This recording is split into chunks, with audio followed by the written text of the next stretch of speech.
Good morning, good morning. Welcome to Sewing Street TV. And my goodness, what a lovely day we've got for you today. We have got so many beautiful fabrics. We've got great guests.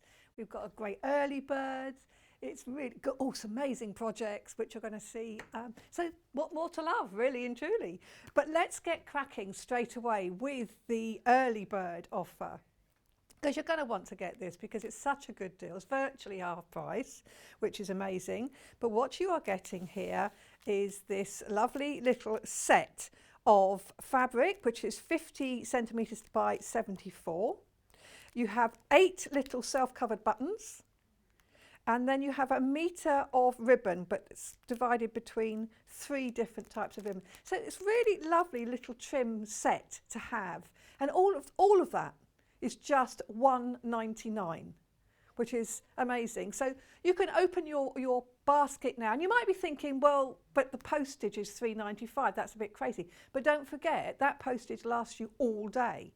So you can do this. You could check out, okay, you've paid $3.95 for a product that's cost you $1.99. But I promise you, when you see what else we've got on the show today, you will be ordering more and you will get the benefit of that post-in packing. We have these lovely kits. Can you see these in front of me? Reid is going to bring these. These are the Amber makes. Absolutely gorgeous. Got to have one of those. You make that. She's going to show us how. We have this lovely bag here, this lovely tote bag here. This is done with a roly-poly. Suzie Duncan's going to show us how. You do need a bit of ribbon. You need a bit of ribbon, look, to go through the drawstrings. So you could use the ribbon that's in the pack. We also have other ribbons on the show as well. So there's just so much. There is so much to see. Now, don't worry if you want to buy this on multiples, you can. Obviously, it comes as a little pack. It's pre-packaged. So if you buy a multiple, you get the same thing multiple times. $1.99 for this little set here. As I say, it's a beautiful little pink and white spot. And then the little buttons, so you've got sort of smaller and larger, but 8 altogether. And then you have 3, you've got a little rick-rack ribbon, little spot ribbon to go with the spot fabric, and then a little grosgrain ribbon as well. So there's a metre in total of that ribbon. So it's a really lovely little set, and there's bound to be something you can make or trim or finish off with the little items in this. Just $1.99. It's saving £2. So it's literally more than 50% off.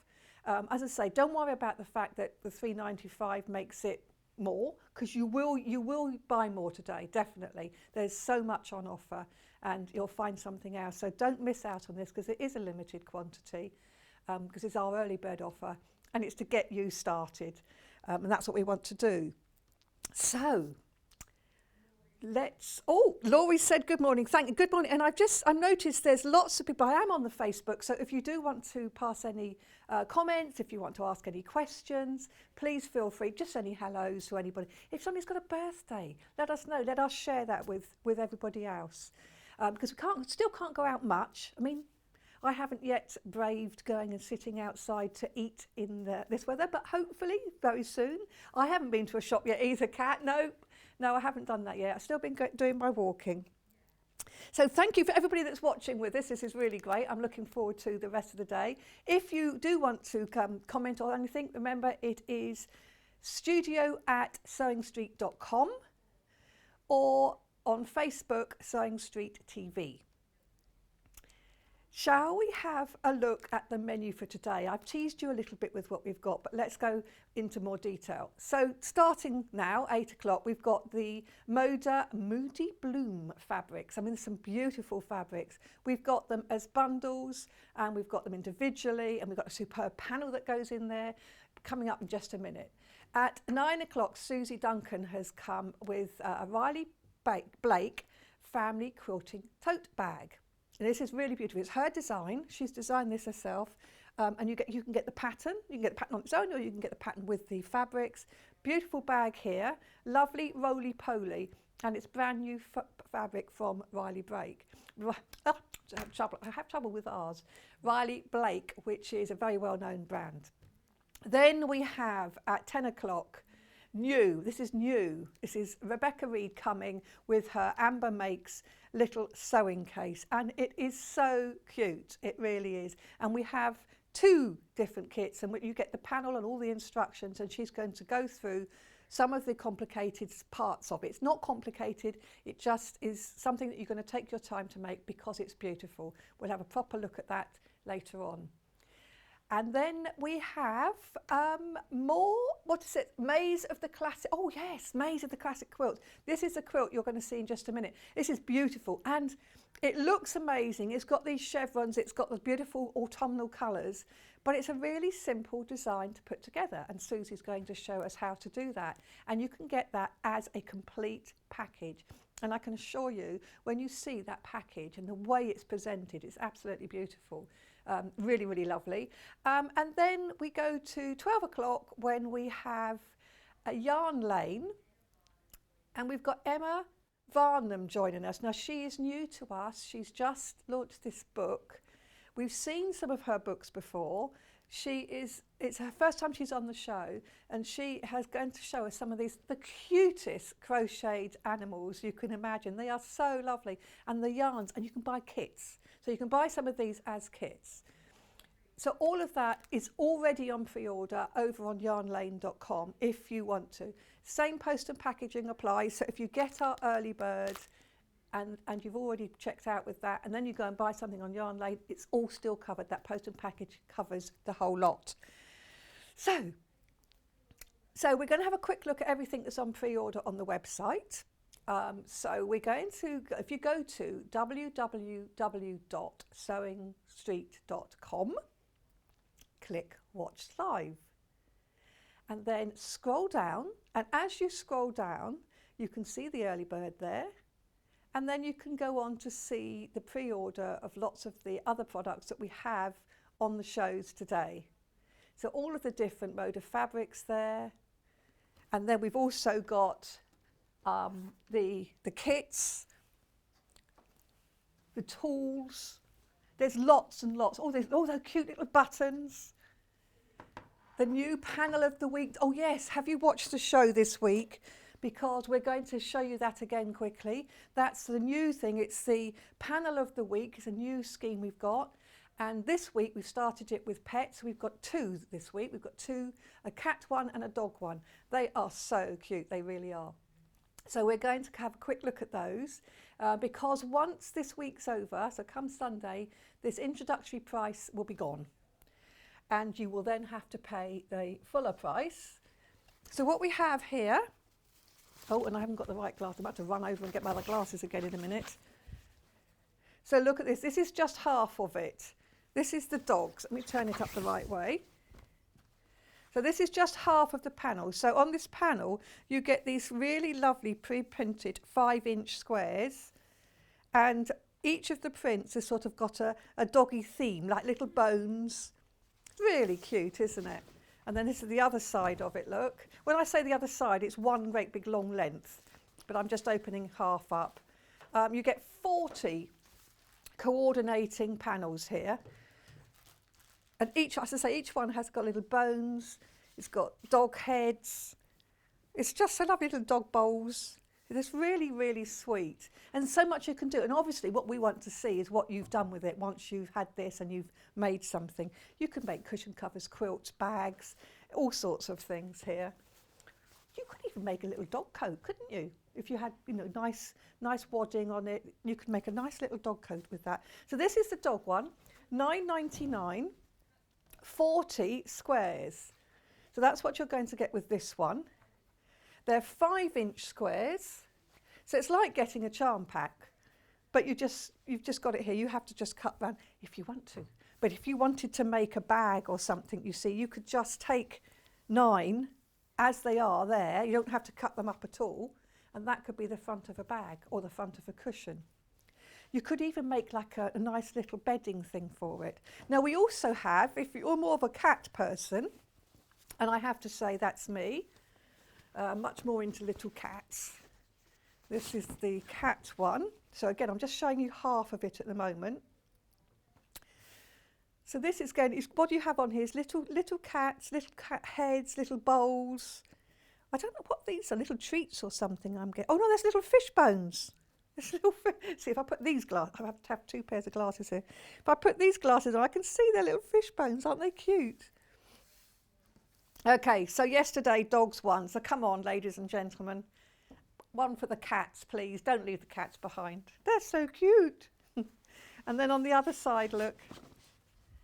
This is more. Look at this little one lying down. They're just fun, and it's a lovely cotton, and you can cut them all out. So you've got 40. It's exclusive to Sewing Street. It's been designed for us, and we are asking if you've got any ideas for future panels, then do let us know, because we're always interested in what you want us to provide. And there doesn't have to be 40 5-inch squares. It can be one big panel, it could be a smaller panel, it can be divided up into different ways. So it won't always be exactly like this, but there will be a panel of the week. Or we will ask for an owl panel. Yeah, owls are very popular, aren't they? So that would be nice, an owl panel. So get your ideas in. Kat said one with sewing notions. Yes, that would be good. Or yes, you see, you could have one with shoes. Yeah, all loads of shoes. Shoes and dresses. As I say, they don't all have to be 5-inch squares. So don't sort of think you're limited to that as an idea. Just think what you might like as a panel. And so most weeks it will just be one. It's this the launch, and it was Pet Week that we had the two, but mostly it will always be one, and it will be the panel of the week. And at just $9.99 for each panel, it's going to go up, isn't it, Kat, come Sunday? It's going to go up to $14.99. So you really are getting a great discount if you get it now. So now this is exciting, because this hour we've got the Moda Moody Bloom fabrics. We're going to start with the mega bundle. Now this is 14 half meters, so 7 meters of fabric, plus, got to move these into place, look at this, plus the big panel, which is here. Let me open this up. So you get ½ meter of all of these other ones, that's 14. So actually what that works out as is one of the ½ meters is free. So basically you're paying for 13 ½ meters plus this glorious panel. Look at that. It's huge. In fact, we've got it hanging behind me, which might be easier to see. That's easier to see than it is when I try and open it out, because it's so big. This is gorgeous. This to me cries out to be the centre of a quilt, which you can then add some lovely machine embroidery to, so you can really make this gorgeous. So this is what you get in the mega bundle, £112.36p. So we get this panel plus 14 ½ meters, all of these beautiful, beautiful fabrics. It's on split pay, by the way, so you can have two payments of £56.18p, which means that you pay the first payment and then you get the whole bundle, and then you pay the second payment a month later. So we do have to warn you, we've only got 5 of these mega bundles left already. So if you want this entire collection, and you want to take the saving on split pay, then now's the time to grab it. As I said to you earlier, there will be things you want today. So shall we have a look at these fabrics? I don't want to touch them, because I see them, you know, as clothing as well, of course, because they're such beautiful fabrics. Because that is good, because we're also going to do them by the ½ meter, which means that you can buy multiples and therefore buy enough to make a dress or whatever. Oh, right, we're not going to open them up yet, sorry. We'll do that in a bit. Look at that. I had to, because it's the feel of this cotton. It's so lovely and soft, it really is. So this bundle, we've got the blues and the pinks, which are really lovely. So there's something for everybody in there. Now, we do also have, on the website for pre-order, we have lots of plains as well. So do take a look on the website there, because if you wanted to add a plain or a set of plains, we've got them there for you. Now we've got 2 of the mega bundle left. So yes, do check out your baskets if you've got it in your basket, because we've only got 2 left, and if you haven't checked out, it's not yours until you do so. So maybe you're thinking, I love it, but I don't like the pinks. We have an option for that. We have the green and blue bundle.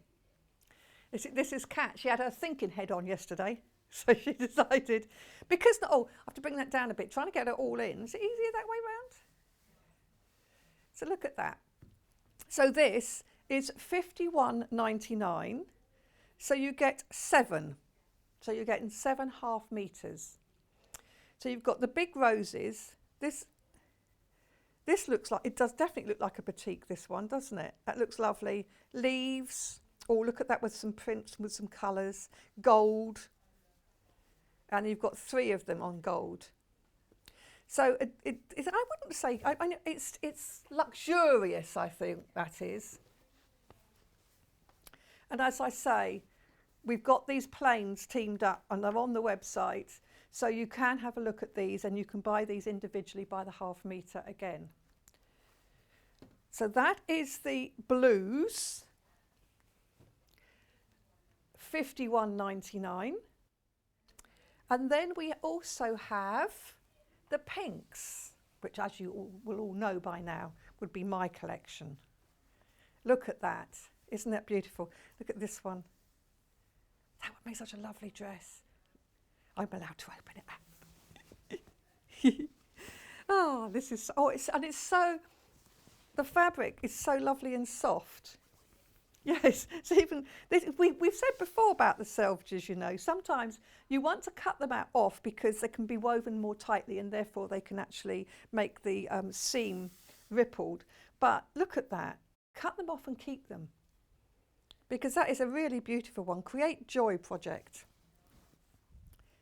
So the lady who designs this range, she actually lives in Utah. And she uses, for her inspiration, she uses her natural surroundings and the sort of nature of the local area. She lives quite near a mountain range. It must be horrible, it must be so dull and dismal. Look at that though. So this is just one of the 7 that you get in the pink range. We also get all these other ones. You don't get these spotty ones, or these dabbed, they look like dabs of paintbrush, don't they? This is just in the pink range. So if you wanted the whole lot, you have to go for the mega bundle, which of course also gets you that lovely panel that's behind me. But if you just want the pinks, this is what you get here, these 7, which are beautiful. And if you just want the blues, you can go for those. So at the moment we've got the pinks one on, so again it's £51.99. 3.5 metres altogether. If you buy multiples, when you buy the bundle, they come pre-cut. So you would get 3 times half metres, etc. If you want to buy more meterage, you buy them individually, and then you can get a longer piece if you're thinking of a bigger project, or dressmaking project, or a blouse, a shirt, anything like that. You might want more than half a metre, so you buy multiples, but that's individually. So we can also offer today the panel on its own. So this is this lovely panel that I looked at just now, which is behind me as well. It's so big, it's easier to see it from behind me. That lovely panel there, and it is, I just love it. It just looks, it looks as if it's like watercolour, and it just looks as if it's been painted. It's beautiful. But as I say, I see this personally, that's something you could make a big, it's like almost like a whole quilt, you know, whole cloth quilt where you just use the one. If you wanted to add borders and things, obviously you can. But then some machine embroidery with some nice wadding behind it to make parts of it stick out is beautiful. Even, I mean, you know, it makes a lovely wall hanging too, doesn't it? When you just see it hung up like that, doesn't it look lovely? It's not actually, it's not glittery, but it almost looks like it's metallic, but it isn't. See, it's got this sort of lovely sort of gold flecks going through it. It's very pretty, and again, it's lovely soft cotton. So it's really nice to work with, nice to handle. £14.99 for this big panel. Do we know what the size is? Wait, 85 centimetres. Not sure. Let me just quickly measure it, because I know it's important to know.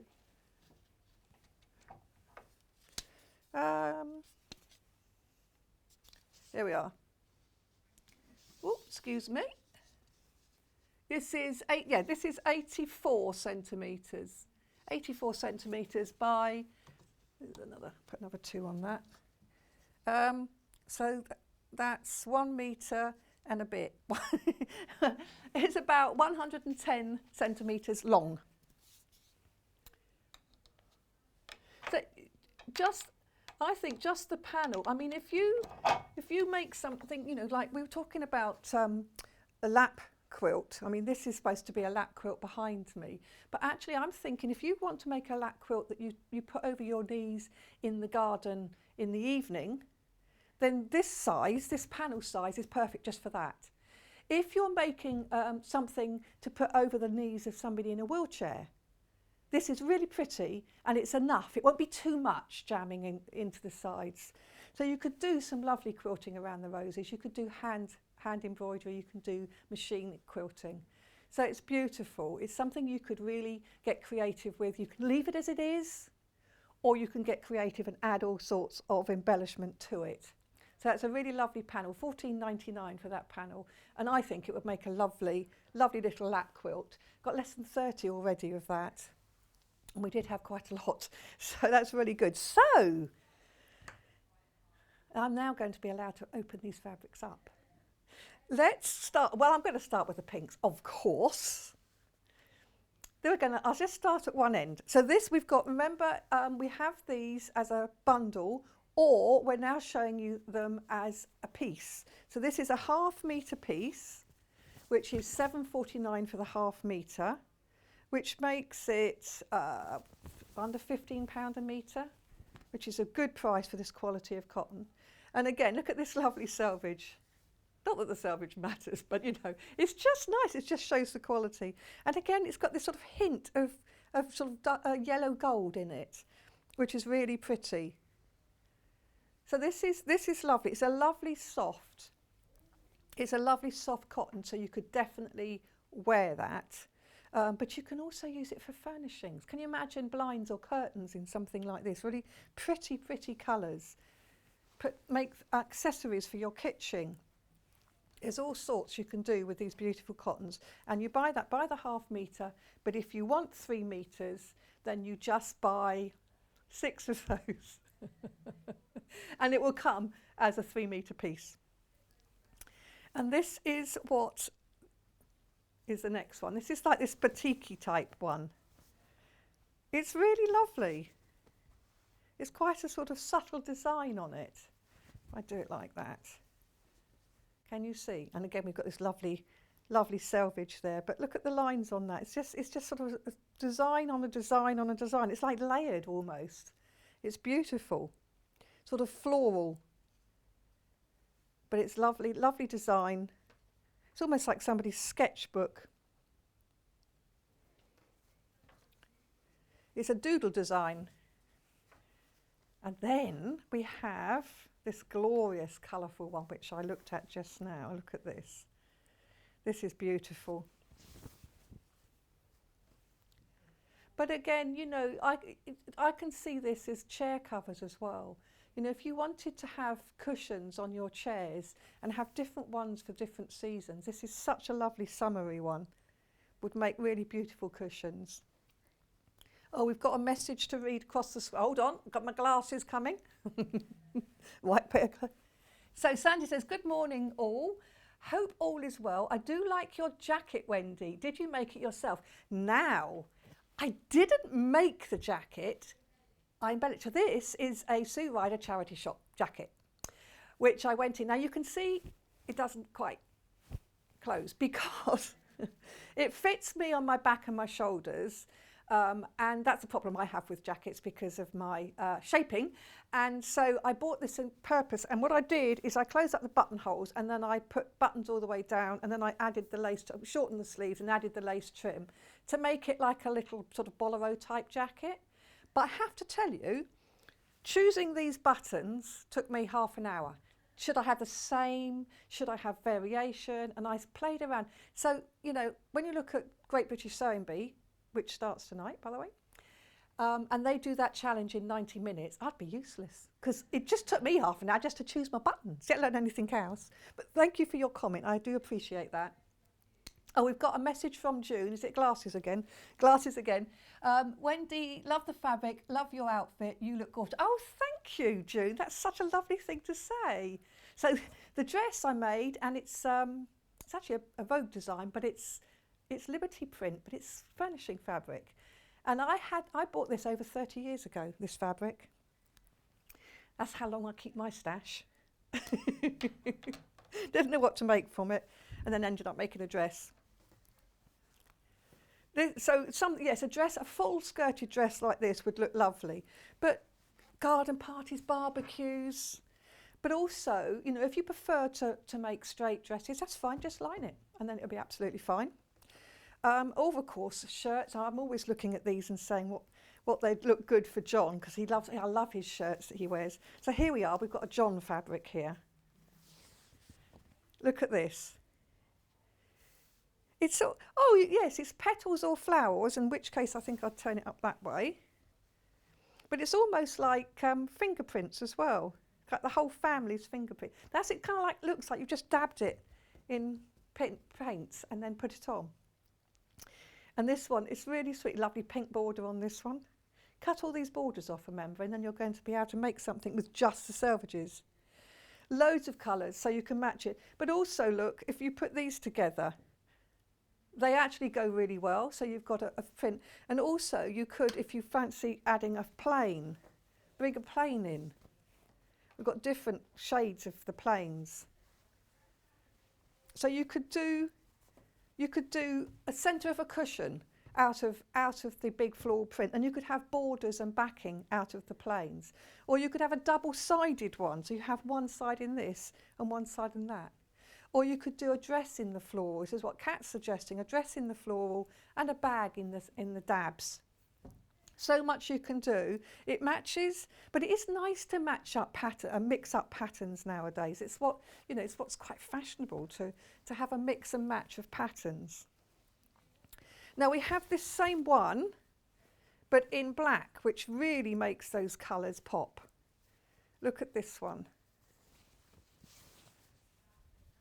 That really doesn't it make all those colours? So even though it's black, it's still quite summery because of the pop of colour all over it.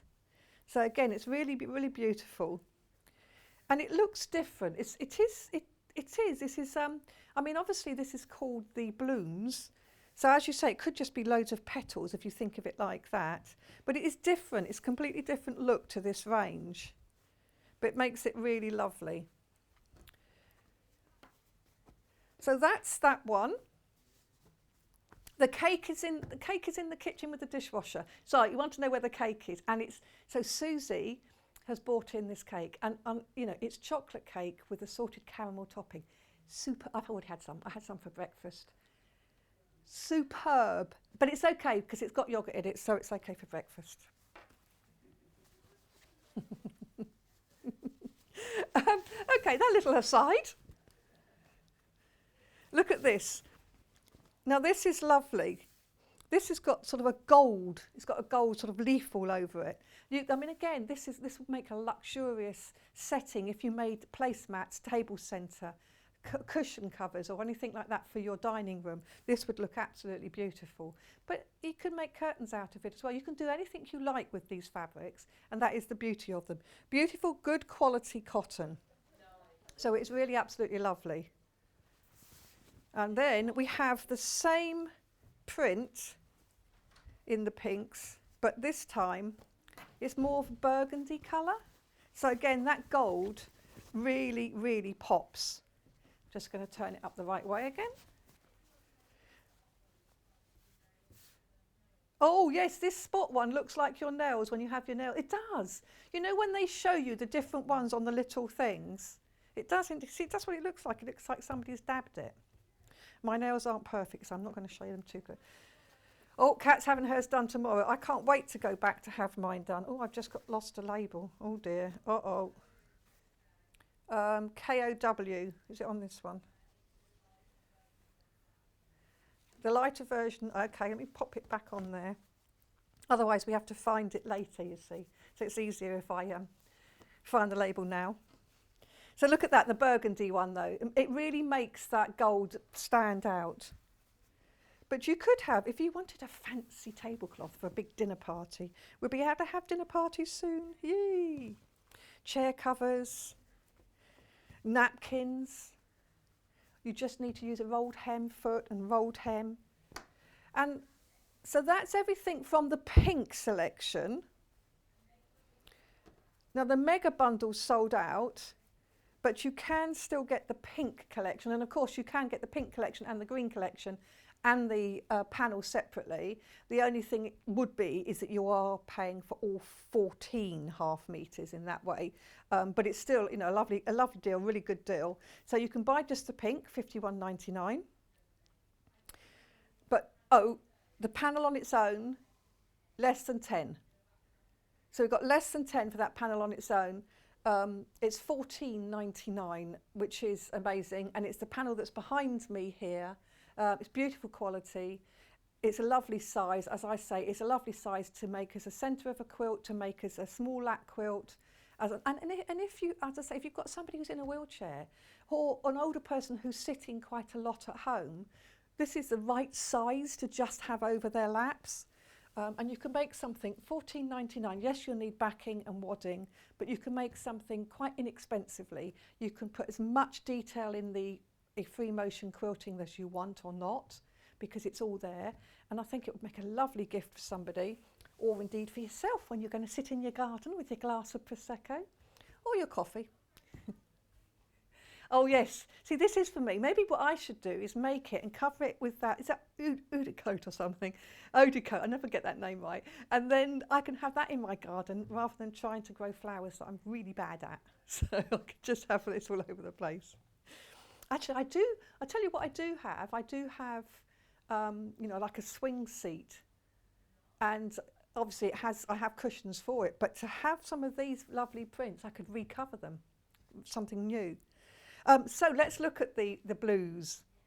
So again, this is the whole pack, which is the whole bundle, but you can buy this individually. So we're going to look at them individually, so you can then choose which one. So we're starting with the roses. So this is the same as the pink. So you've got these lovely roses, and it's just got little hints of lilac. So we've got, if you've got plains, if you want to sort of think of plain as well, you know, you can really bring out the colours. And in fact, the white as well. It's a sort of cream colour. So these are on the website. So do have a look at these if you're wanting a coordinating piece. And again, buy the half metre. But this is the one of the blues. So this is $7.49. But you could have this and the pink version. See, what would be quite nice is if you made something like a shirt or a blouse, you could have pink one side, blue the other. Just be a bit different. Or you could have, yes, you could have this for the details. So Kat's just saying, like for the collars, the button, the pockets, the placards, you could have the contrast colour, because you can mix and match these lovely fabrics because they go well together. Oh, oh, do you? Okay, so the Wilcox family, which is Kat and Joe and parents and et al. And I'm trying to think what it's like. Is it a bit like the Waltons or, oh, the Von Trapps, that's right. They like to match when they go to weddings and special occasions. So they'd all have the same kind of shirts or the same kind of, they'd maybe have the blue and the pink, whatever. Very good. I think if I suggested to my two sons that we go to a wedding matching, they wouldn't come. I have to say, they probably, because my choices are so different to them. I like bright colours, as you can probably see, and my sons like taupe, black, grey. They're very boring, aren't they? Jake did go through a stage of being, you know, the goth is all black. Well, he was multicoloured goth when he was about 14, and he wore the brightest colours, and he had bright yellow trousers and all sorts. It didn't last that long, but he was very colourful briefly. But this is, I enjoyed it I did enjoy it for a moment. Although I did worry a little bit because he really was out there, and I thought, my goodness, is he going to sort of attract the wrong attention because he's looking so different? But I think it's good to look different. That's why I make my own clothes, because I don't want to ever go somewhere, and I nearly did once actually. I never want to go somewhere where somebody else is wearing the same as me and looks better. Not to happen. But what I nearly did, I made a sequin dress, and I was thinking of wearing it to this posh charity do, but decided not to at the last minute. Thank goodness, because all of the girls that were serving champagne were wearing a very similar sequin dress, and of course they were half my size. So not only would I have been asked for drinks all night, I would have looked like the matron of the day, and I didn't want that at all. Anyway, this lovely green, more silly stories. This is nice. This is lovely for all. I mean, if you like greens, this is beautiful. It's got such a mixture of the greens. In fact, if I flick it round, you can see. You see how it goes from dark to light. That's really beautiful. It really has a batik feel, but it isn't batik, as you can see, because the underside is white. It is a print, but it looks like it's got lots of sort of layers to it. I'm going to show it next to the pink version. I'm just going to wipe my nose, excuse me. Let me put the pink version next to it. Where it is, there it is, look. So don't they look lovely together? The pink and the green. And again, you could, there's no reason when you're making something yourself, there's no reason why you can't mix up the colours. And again, something like a cushion cover, I can see half in one, half in another. So very simply, you can make something. You could make it into patches. You could do it in like a 9 patch. You could do a disappearing 9 patch in these 2 colours. All sorts you can do with really beautiful fabrics, and keep it simple, because the fabric does all the talking. It's the fabric that's the biggest thing. And then we have this one. So this is bringing a bit more colour. So you see this? So this is sort of, it's got little yellow spots in amongst the greeny blue flower leaves. And it looks to me, I'm just looking at it, I think it's non-directional, I think it's multi-directional, which means it doesn't matter which way up you use it. But again, it's got that sort of very casual paint strokes. So it looks like somebody's literally used a brush and watercolours and painted this. So this is really nice, and the quality of the fabric, if we could share touch of vision, you'd feel the quality of this fabric. It's beautiful. And look at this one. So again, it's that same print as before, in the pinks, but this time in the blues. So it does look so different just by having it just mainly blues. So this is beautiful. This is by the sea, isn't it? You can imagine this. This is gorgeous, something for holiday wear. It's so lovely. It's ready for the summer days. It's ready for summer. Whether you make something for your garden, or, I'm just thinking that some of the things that we made, when Rachel was here last week and she made these like little tulips. I mean, I know they're tiny, but making it something like these prints here, I think would look really good. It's these lovely prints. So that's that one. And then we go into these glorious gold ones. We've got 3. So 3 in this. So let's start with this one, which is sort of aqua. So this is that lovely print. And actually, this one, I mean, you've got to cut all these selvages off. Look at this one. Beautiful selvage there. So it's got that lovely gold, metallic gold shining through, gives it a richness, making it look really, really lovely. So this is £7.49 just for the ½ metre. But this is the reason we're showing these like this now, of course, is that you can buy them multiples and therefore get one bigger piece. So this is, I mean, you could do a lot of dressmaking with this, but equally you can do kitchenware, tableware, blinds, curtains. There's all sorts you can do with this. And of course, there's no reason why you can't, if you're completely crazy. No, I was going to say do patchwork and quilting, cutting up a beautiful design and then putting it back together again. But you could obviously do patchwork and quilting, bag making. There's all sorts. There's such beautiful fabrics. We just want to see what you're going to make. So when you do make something, please do share, because we really would like to see it. Oh, like I say, loads of people are saying they're getting their nails done. Oh, I can't wait. And I actually, I want to have my hair done, and I think I'm going to go for a perm. I think I'm going to insist, because when I last went to the hairdressers, they talked me out of it. Said it won't be what I want it to be. What I want it to be is sort of similar to what I've got, which I do with a curling brush, but I want it all the time, but I can't have that apparently. It won't do that. So what it might do is just go, but you know what? Just to be different, I think I might do that anyway. So if I come wearing a cloth hat next time, you'll know why. No, it won't be next time because I haven't booked it yet. So it'll be a long time before I can get it, I'm sure. So this is the darker green here. And the darker base colour does make that gold really stand out. So it's really lovely. And then, you could make a shirt out of this. Yes, you could indeed. And then finally, from this collection, we have, it's royal, I wouldn't call this royal blue.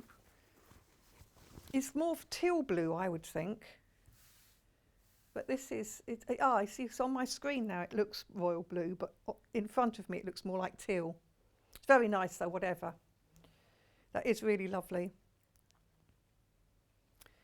So that is the last one, so £7.49 if you want to just buy the ½ metre, or multiples if you want to buy a bigger piece.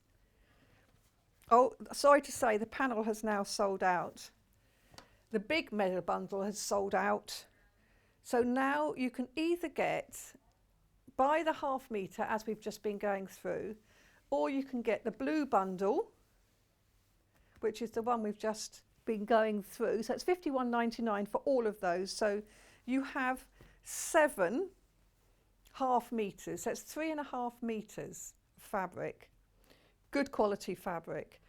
You could make all sorts. You could make a bag, you could make a quilt. If you just mix all of those colours together, you can do that. It's really beautiful. And then we have the same again, but in the pinks. So let's put those back together. So we have got less than 10 of both of these bundles. So if you do want them, please sort of grab them now, check out as well, because they're not yours in the basket until you've checked out. So that's that. I just keep stroking them because they're such beautiful fabrics, they really are. And then we do have, of course, the plains. So these are on the website. So if you want coordinating plains, do have a look on the website, as we have all of these on there as well, just in case you want some coordination. So they're really beautiful there. But that's not all we've got, actually. We've got some more on this show. We have got a book. We like to put a book in to give you some ideas. So this is Quilt Favourites. So what it says, they are skill building projects. So the idea is that as you go through, you'll be building your skills. This quickly gives you an overview of the projects. And I must admit, the ones I like best are like this one here. Can you see? It's kind of like it's not regimented, which I quite like. But it's all lovely and colourful. Boards and beer. Oh, I see, because it's got the prints on there, little beers. I wonder why it was called beer.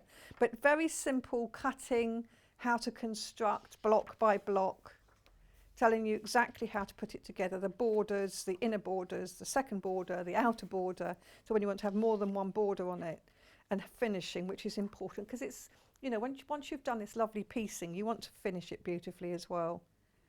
Chevron chic. And again, it's showing you how to build this up. So if you are quite new to quilting and you want to build your skills, this is a really good book. All the instructions there. Denim Delight. So some of these lovely pattern fabrics will look gorgeous in these. And some of these designs, they look they look more complicated than they are, and that's the whole trick of it. 9-patch square dance. I mean, it's just, so that's, you know, you're starting with a 9-patch, nice and simple. And then you're just adding a few other bits to give it that sort of star. And it tells you how to do it, tells you how many to cut out, does it with colours, so that makes it nice and easy as well. So it's really lovely.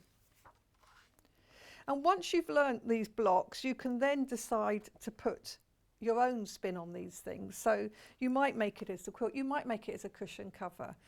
You don't have to make the whole piece, you can just learn the blocks and do bits and then you use them as centerpieces or whatever. Flowers on the half log cabin.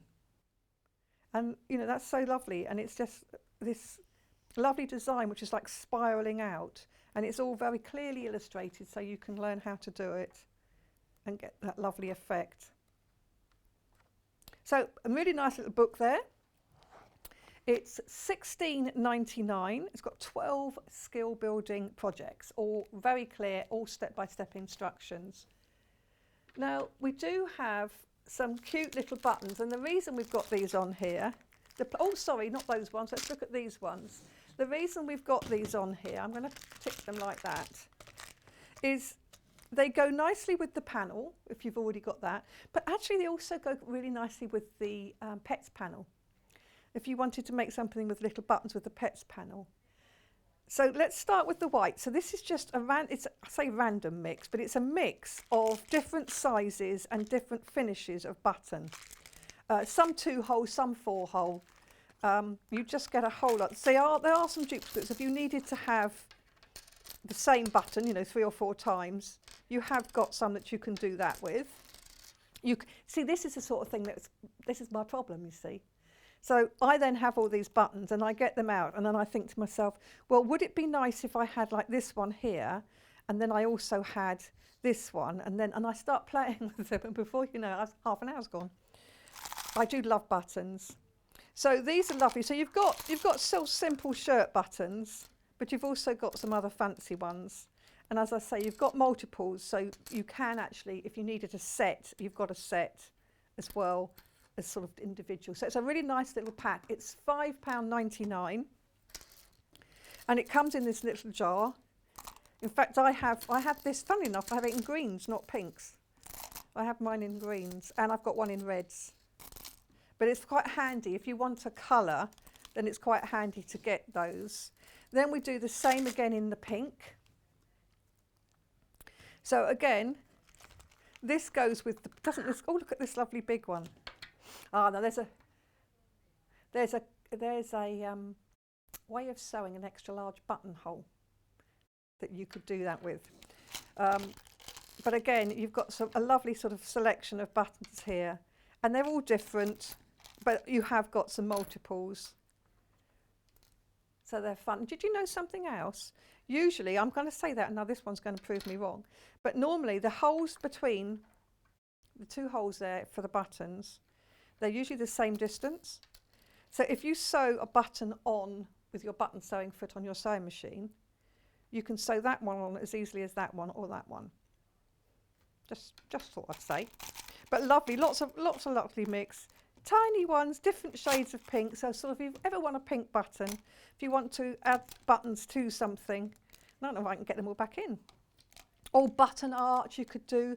What can look really nice actually is you use these as flower heads. So you can do some stalks. You can either use ribbon for the stalks, or you could just do a satin stitch. Ah, oopsie daisy. IQZ, is that white? That's pink, okay.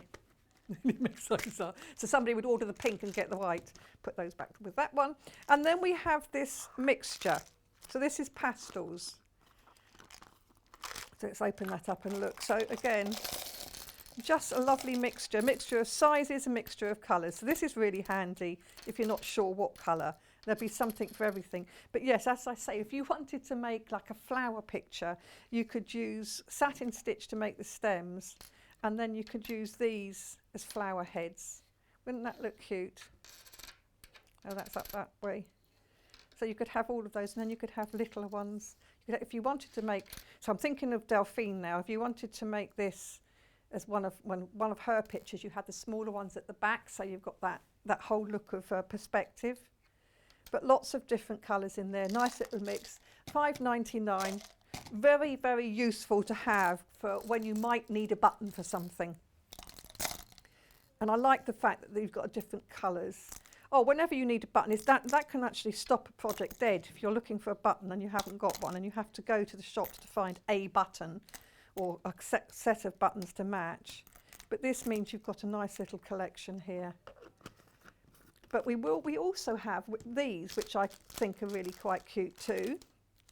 So again, we've got 2 packs. We'll start with the hearts. So in here we have got, I'm just trying to see how many we've got, 6 buttons. And again, they're different sizes. These are so cute. So we've got little hearts. I've got a little heart with I think that's a little bird. So mostly they're hearts. Love you, it says on that one. So they're really, really cute buttons to add to something, to add to a bag or something like that. Or if you're making something, now, did we say these aren't washable? We're not sure about washable. So if you put them on clothes, take them off before you wash. But they're very, very cute. And add a little detail to something special, even if it is just a little item on the back, just a little finishing touch. That's really nice. Or we have this little pack here, which is flowers. It's called Spring, and it's got a little flower pot, a couple of leaves and 3 flowers. So that's really sweet as well, isn't it? Nice little collection there. This, I mean, how much is this?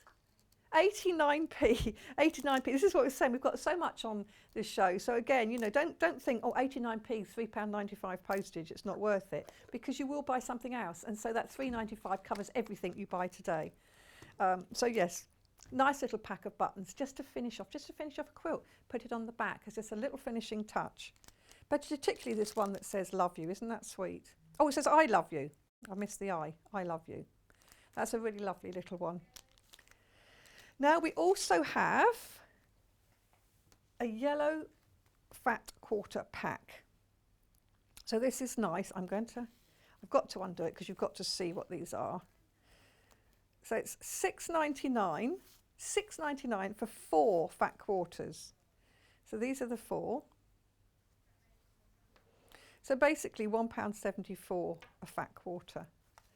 So these are really loved spring colours. I'm just going to look.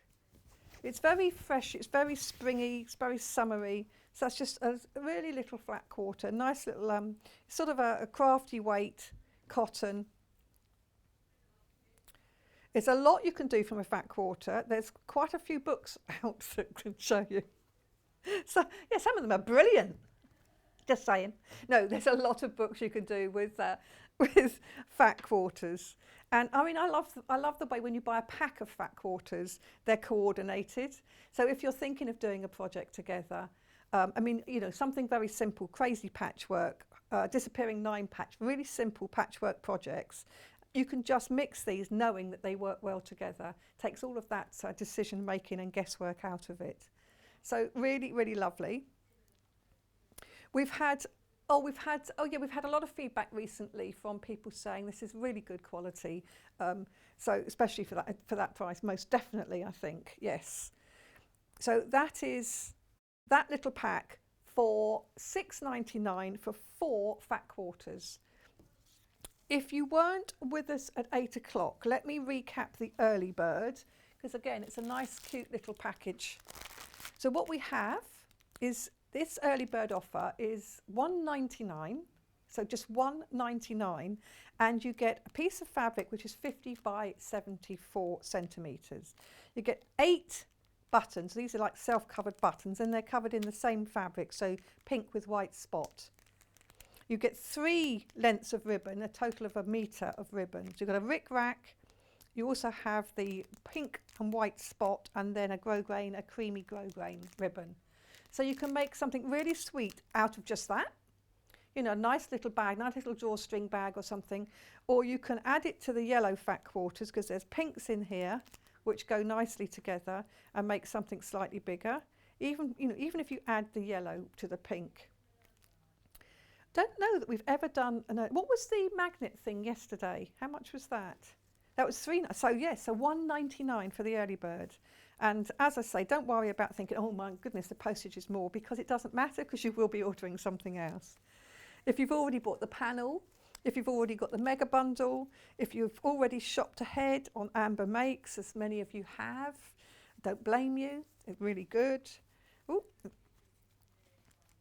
It all goes beautifully with all of these lovely fabrics we've got here. So these Moda fabrics. So there's a lot to look for in this. So what else have we got to show you? Oh, let's just recap the favourite fabrics from this hour. Oh, I'm struggling with my knot here. The pink all over floral, which is this one, yes? So this one, we only have 6 meters left. And if you wanted to make a full dress like the one I'm wearing, you need at least 3.5. So this is brand new today. It is absolutely gorgeous. So in fact, if you stop buying it, thank you. It means that after the show, there'll be some left for me. Because we're not allowed to put it to one side, you see. We have to wait until after you've bought it. But that is absolutely gorgeous, and it would feel lovely to wear.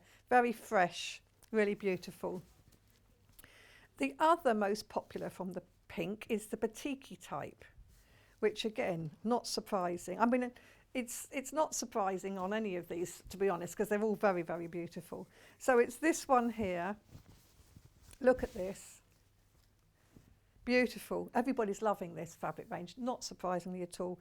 And I promise you, this is so soft and so lovely. It would look lovely feel lovely against the skin.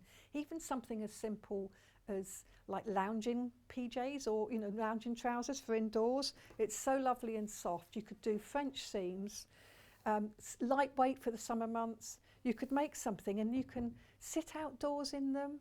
They'll be stylish as well as incredibly comfortable. We've all got ready to wear comfy clothes, haven't we? We all like wearing comfy clothes now.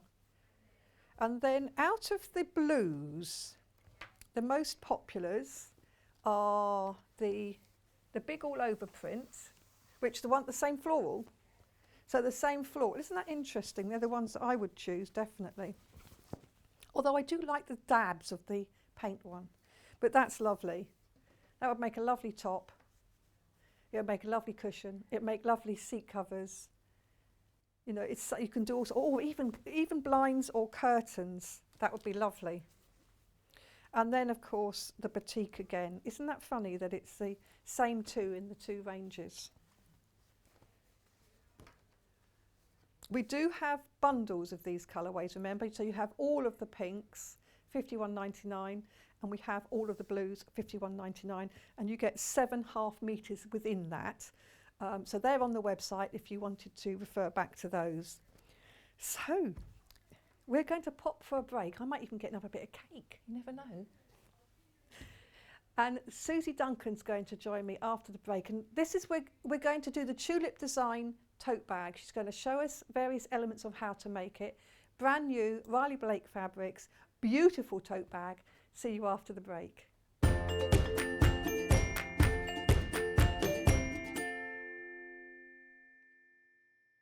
If you'd like to get in touch with us during our live show and send in any messages or any questions, then you can do it on studio@sewingstreet.com. Alternatively, you can message us on our official Facebook page. Are you a fan of Sewing Street and Yarn Lane? Why not join our growing Facebook fans pages? Just search Sewing Street Fans and Yarn Lane TV Fans on Facebook and click Join Group. It's that simple. Never miss out on the latest news and updates from our presenters and guest designers, special offers and plenty of chat with your fellow fans. Share photos of your makes, ask for advice, interact with your favourite guests and presenters and be a part of the ever-growing sewing and yarn community. See you there!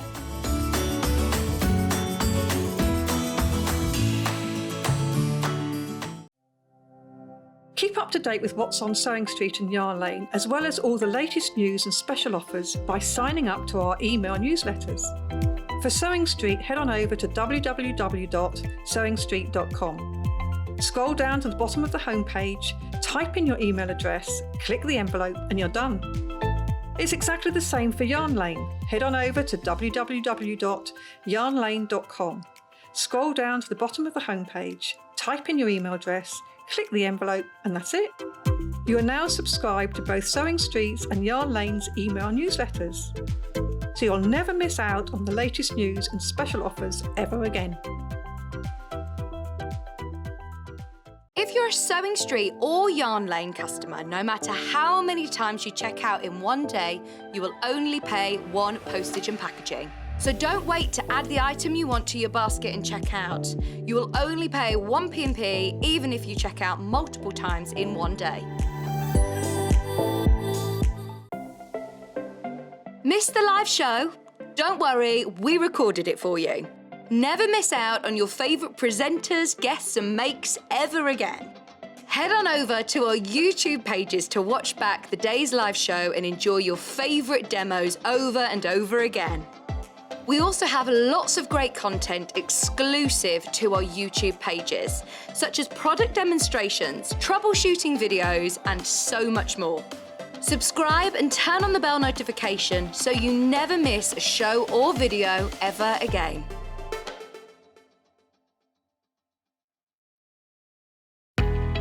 We know that shopping online can be a confusing and sometimes daunting task, and sometimes all you want to do is talk to a human being. Well, our family-run customer service team are on call 24/7. They're full of friendly, warm-hearted individuals, all trained to make your shopping experience as easy and as enjoyable as possible. And not only will they take your order, they will also help and guide you on your shopping journey, so you never miss out.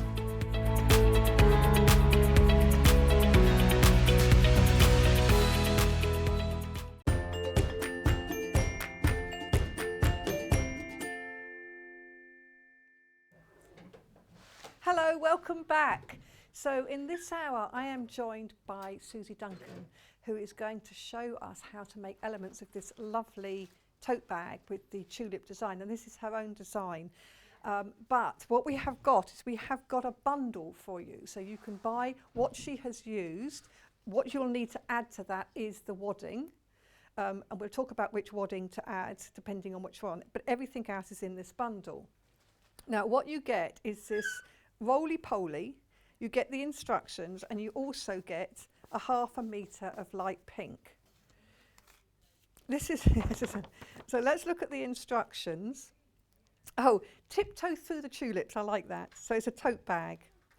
So there's obviously very, very clear instructions with what you need and the tools you need, and from your own supplies what you might need, such as coordinating thread, marking pen, basting spray, etc., which we have on sale here in this show if you want to. So just do look on the website and you can see all the things you can get on pre-order if you wanted to add anything. And then you've got the detailed instructions. So you've got how to, oh my goodness, quantity needs. So this might be a job of cutting out one day, making the next, I think. Tuplet head, main colour, you need 64. Now, it sounds a lot, but actually this is easier to do because you're working with the roly-poly, which is the strips, isn't it? Yeah. So working with those strips, you don't have to work with those strips, but working with those strips makes all the cutting so much easier. So in this bundle, that's what you're getting. Clear instructions on how to create it, put it all together. And it's also got this sort of drawstring topper here that's on the inside. And in fact, I said to Suzie, because she's made the lining something super duper. She's actually used more strips of the roly-poly to make a striped lining, so it's almost it's reversible. But it would mean that this draw thing would be then sort of hang down as a skirt. But if you wanted to do that, you can do that. You can do what you like. So really lovely instructions. So you get 1/2 metre of light pink. So this is what Suzie's used for the drawstring here. You don't get the ribbon, so you need to choose your own ribbons for that. But you could, of course, look at the early bird for that. And then you get this roly-poly, and I have been It's not available on its own. So this is only as part of this kit, and this whole kit is $62.99.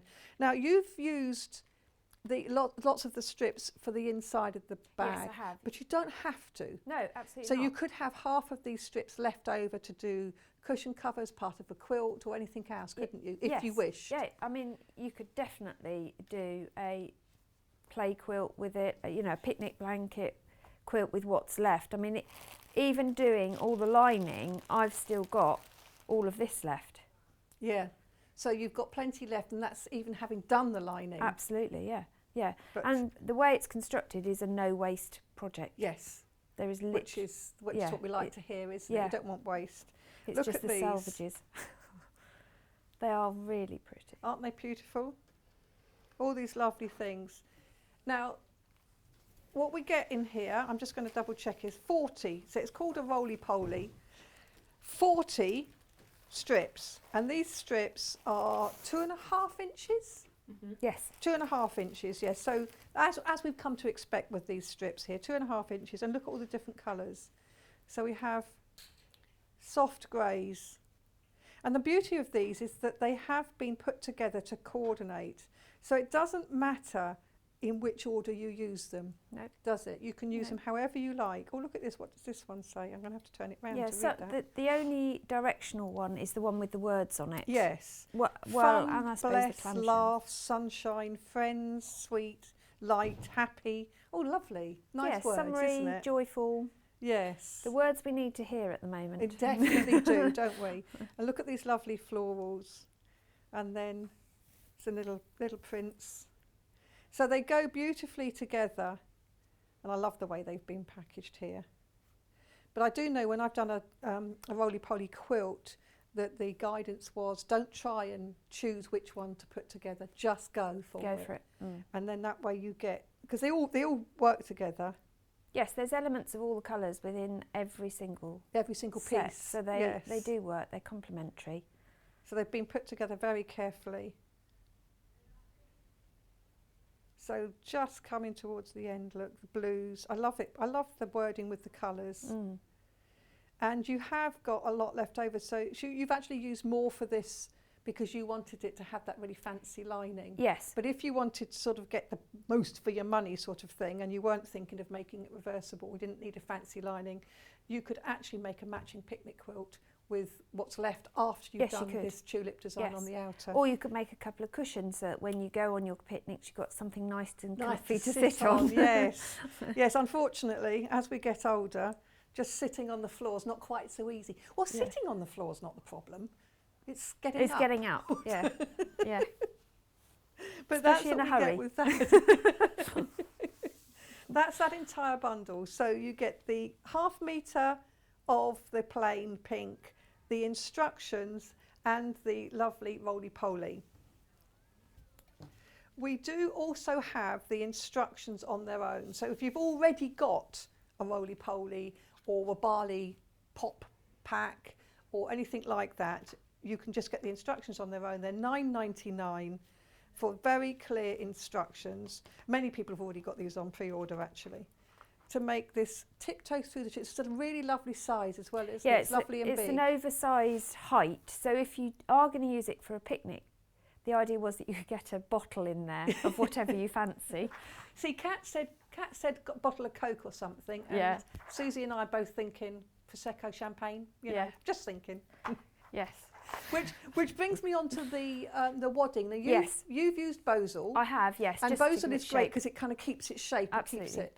Yeah. If you wanted a softer one that kind of packs down better, you can use we've got some on the thing, which is the, what is it, H630, so it's Yeah. quite soft. It won't hold its shape in the same way, which might be what you want because you might want it to pack away into a Yeah. suitcase more easily. Well, it would be a good uni bag because you Yes. could get quite a few notebooks and Yes, bits and pieces it would in be. it. Or project A bag. project bag, yes, Yeah. it's lovely. If you're going to classes and courses, it's a lovely size to put all of your bits and bobs Yes. in, isn't it?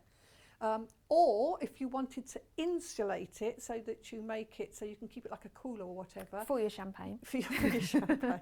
Other drinks your are Coke. available. if you insist. But then you could use an insulated Yes. wadding. Yeah. which is why we haven't put a wadding in the bundle. Yeah. So it's what you're using it for is what wadding you would use. So that's why. How much wadding would you need? Does it say in here? It does say in here, yes. You need... 1 metre. yeah. So you've got in here 1 metre of Bosal wadding because that's what you've used. Yes. But as we're saying, what you can do is you can change your wadding depending on the style that you want. Whether you want it to stand up on its own like this, which it does.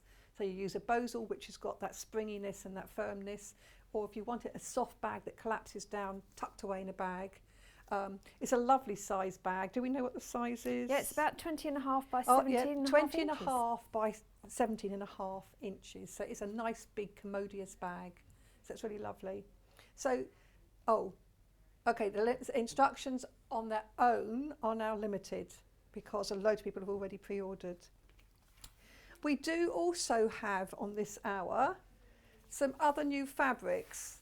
So same prints.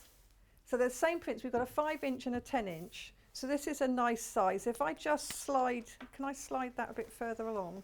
No, I can't. Okay, I'm just going to flick the so we can do this bag from these if you don't want the but you have to then cut your strips. Yes, you'll have to subcut. Yes. From the 10-inch or the 5-inch, you'll get the tulip shapes.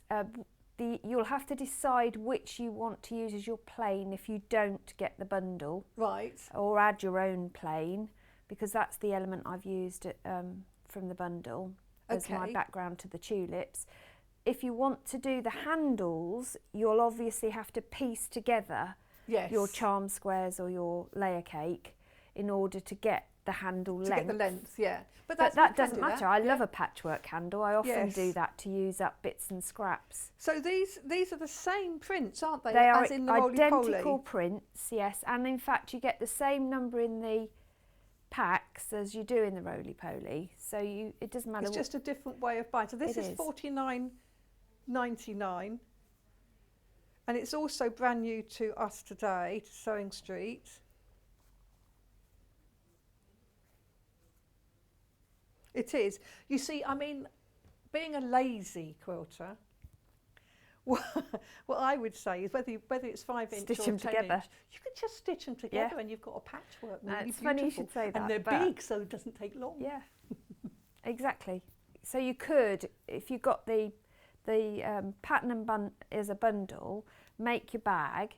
With what you've got left over, you can make your 2 cushions, and then you could use the layer cake to make your massive picnic blanket. So you could Yes. socially distance with several people, however many you're allowed at the allowed at the time you time. happen to be using your picnic, if anyone knows what the rules are. But yeah, so they're a great, because you know everything's going to go together as well, and being quilting cotton, they'll wash and wear really well, so they're and they're ideal. lovely and soft. They're nice. Yes, they are. Riley Blake's a good name. Oh, isn't Riley it? Blake is an amazing fabric to work with. It really is. So this is the 10-inch one, which is it's lovely. I like the idea of that's a quick quilt, nice and easy. Yeah. And we also have the 5-inch one, so it's exactly the same prints all the way through. Lovely prints again, lovely soft quality. And we get, how many do we get in here? It's 40. 42 again, so 42 5-inch ones. So if you prefer this is $15.99. You can do a lot with that as well, can't Absolutely. you? There's loads of projects that you can do with 5-inch squares. Again, you just subcut if you need them. Yeah, so if you want to do them in this bag, you can, but you'd have to Absolutely. subcut them. Yeah. Yeah. And then, as you say, you might need to choose a plain because you've got sort of like little Yeah. triangles here in the plain, which you got out of the pink. I did, from the but you bundle. could use the white colourway or the grey colourway that's in there if you wanted to. You might not have enough, you wouldn't obviously be able to do the sashing strips that I've done out of the white and plain if you've used it for your backing, which is why I opted to have an extra backing in there. Yes. But it's, you know, it's your design. You do what you like with you've it. got the instructions, you've got the sizes and Absolutely. everything. You know what you need. So it's up to you, but you can make this bag in either of these. You will need to add some supplementary plains if you do, or you can get the bundle with the roly-poly already cut into strips, making it nice and simple. And you don't need to use the whole roly-poly. You can actually use half of it for the outer, choose something else for the inside for the lining, And then you've got that to make a picnic bag or something, haven't you? Well, to be honest, even if you don't use it to make the strip lining, then you've got more than half left, way more than half left. So you've got plenty it's to an make incredibly economical. you could make a nice blanket, picnic blanket or something. Absolutely, yeah. One of those Bargello ones. We also have, I'm just going to try and get through these quite quickly because we want to get on with the demos. Susie's asked for these especially. We're going to start with the longer ones. This is not an instrument of torture. This is actually, I think that's better. It's on the right way. This is really good when you're doing your half square triangles, isn't it? You're going to show us how it works. I'm going to show you how I use it. Yeah. It's very good to use, and you get your 1/4 inch seams as well. So that's a really handy one. And then we have the same thing, but in 9 inch. So they're just useful bits of kit to have at home, aren't they? Yeah, they're just good. makes it much easier to get perfect half square triangles, That doesn't and it? also add a quarters. If you ever want to add a quarter, they're a great handy little gadget to have lying around. Good one I for like your my stash. gadgets. Yeah, well, we all do. It makes the process, the boring part of the process, quicker, easier, accurate, so that the rest of the process goes smoothly, and we enjoy it more. So you do I think more absolutely of it. right. Yeah, definitely. We also have the the rulers, the creative grid rulers, don't we? Would you like me to flash this one? So we'll do those in it, but they are on the pre-order if you wanted to pre-order. I'm stood in front So of rulers, so it's difficult. Let's go to Susie. Without no more ado, let's go to Susie. I just wanted to read out one message that we had from the last show. That's from Susan Waitland. Says that sounds lovely, and she was talking about using some of those fabrics for decoration in the bedroom. She says that sounds lovely. I'm decorating my bedroom in a dusky pink and have a metal frame bed, so that will look amazing. And that was one of those lovely fabrics. Oh, if I go down to, I've got some messages for you, Susie. Yes. Oh, Marion says, Susie, the bag is lovely. Thank you, Marion. Oh, I've got to go down quite a lot here. Morning, Susie, lovely to see you. So love to see you. I thought it said lovely to see you, bag, clever lady. No, I've missed out the words. So that was from Laura. Lovely to see you. Love your bag. That's really good. Super, oh, thank Karen you. Hellaby is watching. Hi, Karen. She's one of our tutors at Festival of Quilts. Yes, this is really good. Oh, so thank you for all your lovely comments. But if you've got any questions for Susie, please feel free to bring them to us and we will read them out. I can't promise If to we answer can. them, but we can try. I'm sure we can. Yeah. Okay, so where do we start? Well, you start by doing all your subcutting, and there is a big chart, and I know it looks horrific when you open it up and you think, I've got all that cutting to do, but actually it's not as onerous as it looks, especially starting with the roly-poly, because you've already got that one cut done for you, the 2.5 inches, and most of the project is based on that 2.5 inches. So you've only got the extra cuts to do, which is perfect. So a square ruler is ideal for that job because you've got those line-up points. My advice is, if you're going to invest, if you've not got any cutting rulers, invest in the biggest you can, because it doesn't matter if you buy this, which is perfectly sized for the project. I bet tomorrow when you start your next project you'll want the bigger one. So either get several, which is what I have, because then you've got the size you need to hand, or get the bigger one that you've got on the show as well. Yeah, I like you. I like to have different size ones, because sometimes if you're taking a project to a class or something, you don't necessarily want to take a big ruler. No. And if you only need a small one, it's quite nice to have a small one. Yeah, and I also find that it doesn't matter how organised you are, you always end up working in a tiny space because things pile up round you. So if you're only cutting a 2-inch square, having a 12-inch square ruler can be a little bit cumbersome at times. So the one that you're working with there is the one we've got on the screen at the moment. So it's 6.5 inches by 6.5 inches. Yeah. And it's $14.99. We do have an 8.5 by 8.5 and a 12.5 by 12.5. So just have a look on pre-order and you'll see those on there. And they've all got the 45-degree line printed on. They've got your 8ths, your 1/4 inches. So you've got all the lines you need for any cutting you do. So they're brilliant ruler, absolutely Yes, brilliant brilliant. ruler. Thank you. But you definitely need them. Definitely need them. Right, I'm going to flip this. Let's go to the cutting mat. I'm going to have to move that back. So once you've subcut, so I'll show you the pieces that you're going to need to make up your tulip. You know, your tulip is made as a tulip head and the tulip leaves, and then the two are brought together. So you are becoming gardeners just for the day. And this is where you have to let yourself go a bit on the, and I know this is hard for me, so I'm with you guys. I can't do this either. Random is good.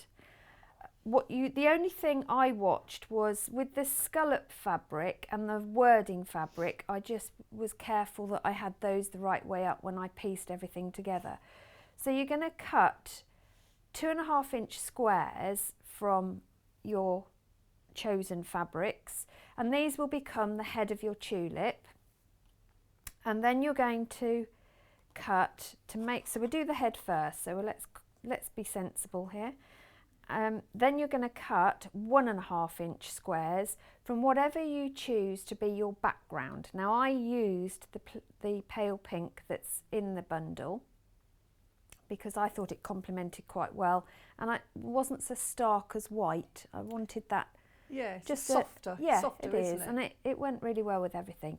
Now the two fabrics that you want at the top of your tulip, if you've got a directional, you want them in a specific place, then make sure that you end up placing your corners correctly. But before you place them, what you're going to do is mark the centre line, and this is where this little ruler comes in really handy. You want a friction pen as well, and you just line it up along the diagonal. Now you can either use the edge or you can use the gap in the middle. It's your choice, but they both work because the friction pen will fit in the groove, and you're just going to mark that centre diagonal, and you need to do that for all of these squares. So for each tulip head you do, I've shown you both methods so you can see it works for either. Whichever, for all your tulip heads you need 4 2.5 inch squares and 4 1.5 inch squares in your background. That's easy peasy. So you can cut all those really quickly because you can subcut in layers, and then all you're going to do is pin them if you want to, or just hold them. It's up to you, however brave you're feeling. And you're going to sew straight stitch straight over along those lines, and you're going to do that to all of them. But as I say, this one I wanted directional, so I want to make sure that this one either goes in the bottom right or the top left if I want it at the top of the tulip. So just make sure, so it's right sides of the fabric together. Because it's a plain, I haven't got to think about right sides, which is lucky because I hadn't. But if yours has got a definitive side, obviously you're going to do that first. So we're going to go over to our sewing machine and hope that I've set this up correctly. I believe I have. So we're going to start stitching. Ooh, let's press Is it all just straight stitch on the It project? is all straight stitch until you come to the drawstring bit, and then if you want to, you can do a bit of overlocking or zigzag, whichever you prefer. And I always forget with this one, is it? Yes, there you go. And you can chain piece, obviously, which makes life a little bit more easy. It is a good thread saver, isn't it? It's a thread and time saver, I Yeah. found. Oops. Even better if you remember to take the pin out, of course. And these I'm gonna wing these ones. So does Look at every bigger square has a little square one? that. Yes, it does. So this is all we're doing really, is what they call in the quilting trade snowballing the corners. Okay. I love all these terms. Well, yeah, I just think this is a bit of an oddball though, the snowballing, because they're not round, are they? No. But you're basically cutting the corners off. That's what they're saying. So that's got our 4. Now one thing I will say about this project is your iron is your best friend, but then I believe your iron is your best friend anyway. So we are going to be pressing an awful lot. But before we press these, what we're going to use, go back to your little ruler. I just love this ruler. And if you line up the bits with the holes in, for want of another expression, if you line that line across that diagonal that you drew before, and then with your rotary cutter, just cut away that corner, you've got a perfect 1/4 inch seam allowance there, which means that your overall project will be a lot less bulky. So you're going to do that to each piece. It also gets rid of your thread ends. Which Yeah, this is the kind of project that's really useful to have the smaller ruler, because you're working with little pieces. You don't need to have a great big ruler. you don't, to no, line up and all the time. it's much easier to see when you're working at that level as well. So I've got all my dog ears, let's get rid of those. And then we want to press these. Now I pressed them, where did I press these? I pressed them, I'm sure I pressed them towards the background, I did. Not towards the background, towards the main piece. So if you press, set the seam on the main piece, lift up and press that way, you get a nice flat piece to work with. So we have got set. this iron back on sale, haven't we? $39.99. This is a really nifty little iron. Oh. You know we use it repeatedly. I say we, I haven't used it myself that much here, but our guests use this repeatedly when creating projects, and it's so handy to have because you can have it right next to the machine on one of your pressing mats. Absolutely, which is exactly how I work at home. Yes. Yeah, Because if you have to get up and go to the ironing board, it's when you perhaps skip the step, which is not a good thing to do. yeah, and it's just the whole ergonomics of this iron I love. It's easy to hold. You can see your project because you've not got a massive bed, and when you're Yes. working on little pieces like 2.5 inch, 1.5 inch squares, having a normal iron that you'd use for your clothing, the bed of it is just big, you know. Well, it covers the whole thing, doesn't it? Yeah, completely. crazy. Yeah, doesn't work. So the next step is to lay out your fabrics to make your tulip. So the two at the top go snowball corners together, and the two at the bottom go snowball corners not speaking to each other. And then you get your shape. So you're going to join these that two clever? together. So bring them together. Now, the reason I haven't pressed them all in different directions is because you're going to mix and match as you lay it out. So if you press them all in one direction, and then when you come to put them together, you can just flip that seam to So you have one nestle going them one way, together. one going the other. Yeah, and it means you've got a nice flat seam. And then what you want to do is line those seams together so that they line up nicely, and then put a pin in. Now we can use the trick that I showed you that I used last time by putting it in through the seam and then lining the pin through it, and that will line those two. These ones, it's much easier because there's nothing to line up. You've just got to flip them right sides together and make sure they are squared off, and you're going to stitch across those. And again, you can chain piece these ones. So what I did was I had all of mine laid out and just chain piece the whole lot. I mean, you end up with a massive chain, but And you put the pin down the seam you're going to sew to make sure you sew the bits together in the right place. absolutely, yes. So they join together, hopefully, nice and neatly. And again, I'm going to use a 1/4 inch seam for this. So if you've got a 1/4 inch setting on your machine, now's the time to engage it so you don't forget.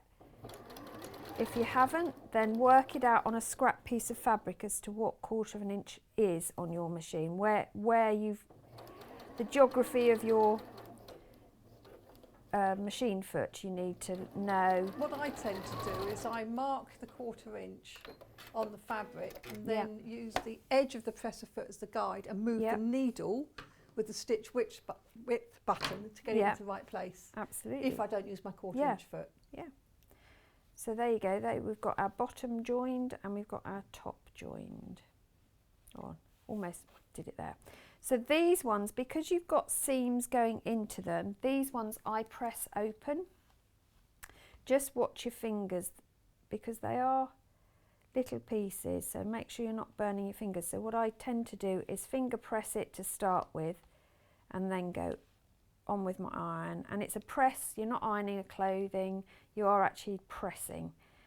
So just press down and you get a nice flat seam then. But again, this is another reason this little iron is handy. Absolutely you're dealing perfect. with little tiny pieces. Yep. Just remember to keep your fingers out of the way because it does get hot. And also, and that's the thing, it does still get as hot as a normal iron, exactly, doesn't it? and vary the place that you're pressing on your mat, because otherwise you find that there's one bit of your mat, as I have found, that suddenly becomes a lot darker in colour than the others. And also you lean on it and you think, gosh, that's warm. So now we've got our two pieces for our tulip head. All we're going to do is bring those two seams together, same as we did before. Because they've open seams, they're much easier to nestle. But again, I love this mat because I can push my pin through the seam to line it up and keep the pin in the mat, so I'm not risking pinning my fingers, and then line up all my edges. And I know that when I sew this together they should line up. As long as I don't sneeze while I'm sewing and take it off course, we're good, which has been known. Or as in the other day when the dog walks straight across the foot pedal. It's like, oh really? Yeah, my machine's got a much bigger foot pedal than these ones. And somehow, I mean, we've got a big dog, and he managed to walk straight across the foot pedal. So not only did my machine suddenly zip into turbo speed, but the seam went like this. So I had invented my own zigzag shape. Bless him. Love him dearly. Good thing you didn't get your fingers caught. Yes, yeah. Well, thankfully I didn't sew them in. Yeah. Never mind. Good job you have a good unpicker is what I say. You see, you say that those rulers are, best friends, but I think the quick unpick is too. It's definitely a sewer's best friend. Oh, that didn't like that one, did it? What happened there? Let's see what's going on. No, we're all right. We're okay. Tension's getting a bit funny on this, but we can wing it for this. Okay, so then look at that. We've got a tulip head. Yay! It's lovely, isn't it? So they're really quick and easy to put together. So if you do want to use up the bits you've got left of your roly-poly and make a cushion, it's not going to take you forever, but it's nice to have that complementary theme going on. Yes. Or you could make a little purse or clutch bag to go in the bag. Yes, indeed. So you can put your phone and car keys and things like that in it, wet wipes, hand sanitizer, whatever it is you're going to carry. So that's our tulip head done. So now we're going to come on to the leaves. Now the leaves are half square triangles.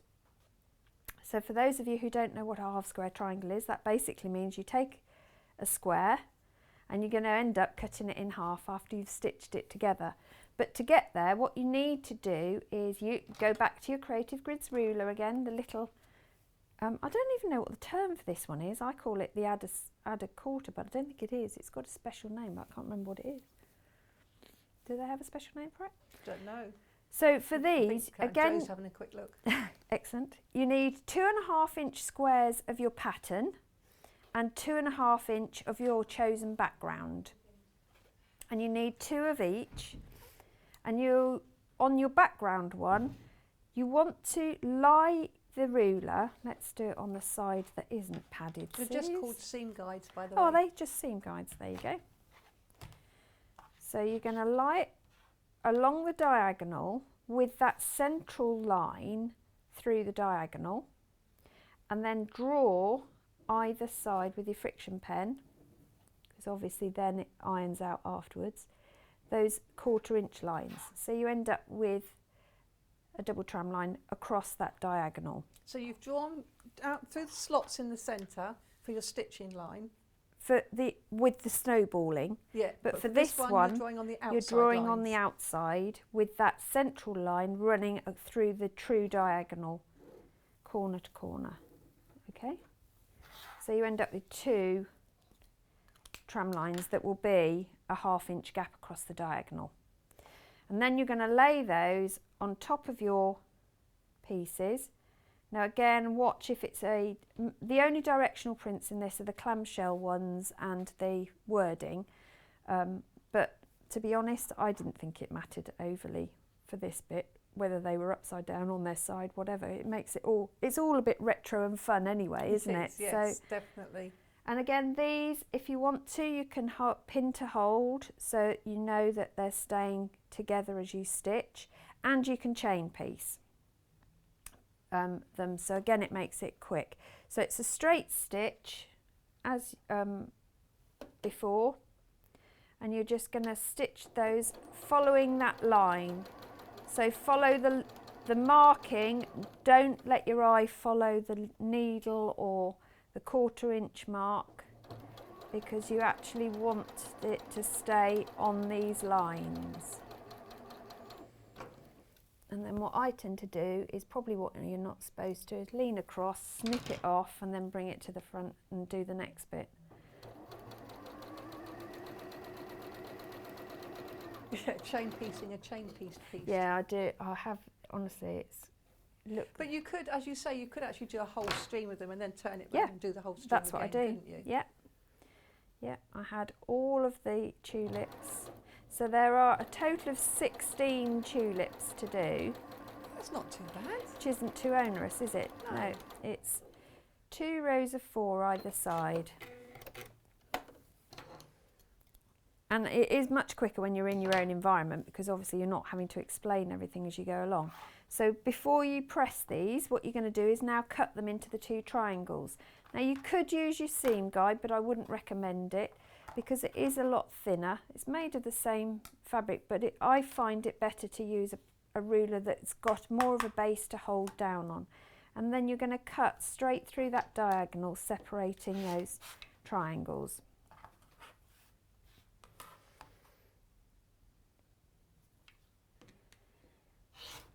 Okay, and then we need to press. So you're going to press these to give you your squares. Now when you make half square triangles, normally you'd add 3/4 of an inch or an inch onto the final size you want them to be. But because I was using a jelly roll, a roly-poly, I've broken the rules. Don't tell anyone, okay? Because I've not done that. I want a 2-inch square, so technically I should have a 2.5 inch square, 2 7/8 of a square to start with, but we've got a 2.5 inch square to start. But it works. It does work. It works, if you've got a 1/4 inch seam accurately sewn, you end up with a 2-inch square. So we're okay, she says, cross fingers and everything else. But technically you should allow at least 7/8 of an inch more to get your seam. So what we're going to do now is trim all of these to be a 2-inch square, which is why a square ruler is so perfect. I know, it's crazy, especially one with that diagonal line, because we're going to use that to line up with our seam that we've sewn. And I'm going to just make sure that that is on my seam, and then I'm going to trim off any excess from 2 sides, and there will be very little. This does not make rat bedding scraps. For those of you who watched my last show, you know that all my scraps go to my son for their rats as their bedding. Do they? Yeah, they have the poshest bedding ever. So this is where this It's little usually ruler has really Liberty. come into its own, isn't it? Liberty, Moda or Riley Blake. Are they really rats? Yeah, real rats, yeah. They have 3. Crumpet, Muffin and Biscuit, they're called. Yeah, incredible. Right, This is so definitely where the smaller ruler works well. yeah, it does. But you really need that diagonal seam line Yes. to get your placement, because you can't line up with an edge because they aren't going to be the right angles at all. So you need to have that diagonal on your seam line, cut away the tiny fragments you've got left, and you can see why they recommend having a bigger piece to start with, because Yes. you're not fighting little pieces. Yeah, it's not But- quite so fiddly. Yeah. I have to say, watching you cut that angle, which I really hate to see. Yeah. Have we still got them in stock? We've You got want the these rotary, rotating yeah. cutting mats, Yeah. which Joe's just also noted as well. Yeah. So. I did, yeah. At home, that's what I use. Yes. And I did suggest, but I don't know if you've still got stock, have you? I don't think there are. We don't think there is any in It's stock. fine. I've only got one more to do now, Kat. We're good. Yeah, sorry. It's just that's how cutting along the top is how I actually cut through my finger. Oh, did you? Oh, gosh. Yes. No, you see, I always, the one and only time, she says, I've had a rotary incident, it wasn't even cutting. It was just purely stupid. It wasn't. Well, yes, mine was stupid because I Oh, was it wasn't. cutting at a silly angle. So. No, I wasn't cutting at all. I was just literally picked it up and picked up the wrong end of the rotary cutter, and I hadn't shut it. And you So it hadn't was shut it, so it's totally another stupid. lesson. Yeah. Yes. So yeah, always close your rotary cutter when you've finished cutting. Yes, indeed. There you go. So that is all the scraps you get in this project, As which you say. ticked my box heavily because I don't like waste at all.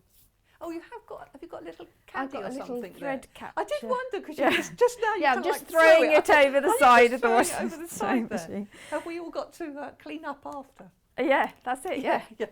You know. Yeah. I bring cake. I don't need to clean up. Yeah, exactly. So the stalks are the next bit. So I chose to use the greys for my stalks, but you can use whatever you like. But you're going to cut them to be 1 1/4 by 3 1/2. Now 1 1/4 is exactly the middle of your jelly roll. So you Yes, just they're cut 2 it and in a half down the Just cut middle. it in half. Yeah, so it's a Makes it really, nice and really simple. easy cuts to do. Yeah, I did take a long time doing the maths for this, so that it was roly-poly friendly and very economical. So make sure your pieces are straight. What I didn't say is, but I have said in the instructions, I actually treated all my fabric before I started cutting. Whatever I used, whether it was the roly-poly, the layer cake or the charm square, I always best press or starch savvy first, because then I get my best cut and really crisp seams. So I do recommend you do that. Yeah, we as have well. got Best Press in stock. So we'll bring those graphics in a minute because it is really useful, and I like it for when sewing with like slippery fabrics as well. Yes. If you use that, it just gives them Yeah. a little bit more stability when you're working with and cutting them out, etc. Yes, yeah. I mean, I love both of them. I think they work really well. So your stems and your stalks and your leaves. So you want your leaves to do a V shape. So you place the half square triangles. So the top side, you've got the background from your top left, and the bottom side, you've got your background from the bottom right on the left side of the stalk, and the opposite on the other side. So you see that effect. And what you do is join the leaves together first. There's no seams to match, you just need to make sure they're square. Again, it's a 1/4 inch seam, and of course you can chain piece. Just make sure as you go past the seams that they are lying flat, they're not got caught, and it helps if you pick up 2 rather than 1, Suze. Does anyone else talk to themselves as they go? I do, all the time. At least I know it's sense then. So Kat's just telling me her idea is to get the 5-inch charm pack Yeah, and the instructions and then make these tulips, which you can then add to all sorts of other things. Absolutely. Which I think is great. I mean, we must say, I mean, the instructions on their own, $9.99. There's so much that goes into these. When you look at these instructions, you just think, oh, it's just a project. But it's like you said, all the maths to work out how things are going to fit together, all the mistakes you make before you get the right measurements. What do you mean? Well, not mistakes, all the trial runs. Yes, absolutely. The trial runs to get the size that you actually want. It takes a lot of time to create a pattern. It does. Well, especially to make it fit with a specific type of bundle. You know, when you you want it to fit with a roly-poly or a layer cake, it does take a while to think it through. A lot of thought and design in it. So there you go, I've stitched those together. Now they don't look like they're right to start with, because remember we've got that 1/4 inch still going on. But then what we're going to do is join either side of the stem. So that's just a straight seam down. So right sides together with whatever you choose, and your stems are 1 1/4 by 3 1/2 inches. So this side of the tulip is smaller fractionally than the head of the tulip, and that was intentional because I didn't want it to be a square block. I wanted it to be elongated because I wanted the bag to be rectangular rather than square. So it wasn't things like that. It's that design element that takes a lot of thought. And I did actually measure it against a bottle. Bottle of whiskey? No, not a whiskey. No, it wasn't. A Magnum? Yeah, Joe once said, was it a Magnum? Sadly not. No one's given you a Magnum. me one of those. No, not for a while.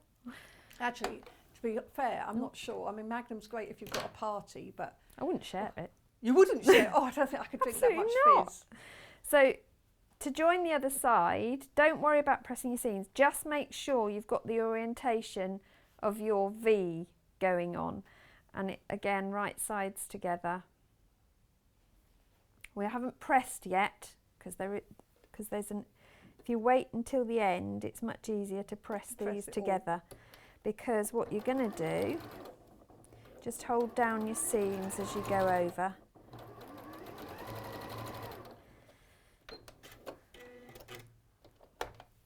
There you go. Tension's definitely not having a good day today. But when you press these, I found if you pressed those seams in towards the stalk, it made the stalk stand slightly proud of the leaves. Oh, so that's nice, yeah. What I did was lay it flat and press one side, just press that seam to set it down. Same the other side. And then flip the piece and press from the front. And you find that you get a really neat, slightly puffy stalk. So now we're going to put the head on the bottom bit, and I've lost the head, there it is.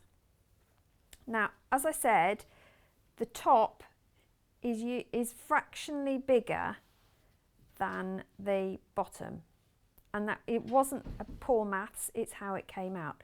So what you need to do is to either accurately find by folding and finger pressing the middle, or guesstimate the middle of your stalk and line that centre seam of the bottom of the tulip head with the middle of your stalk, and you're going to pin those to hold them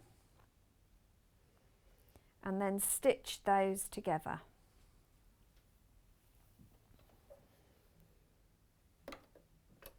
It's all gone very quiet. Oh, sorry. I'm just watching. But on the Facebook one, it's slightly behind.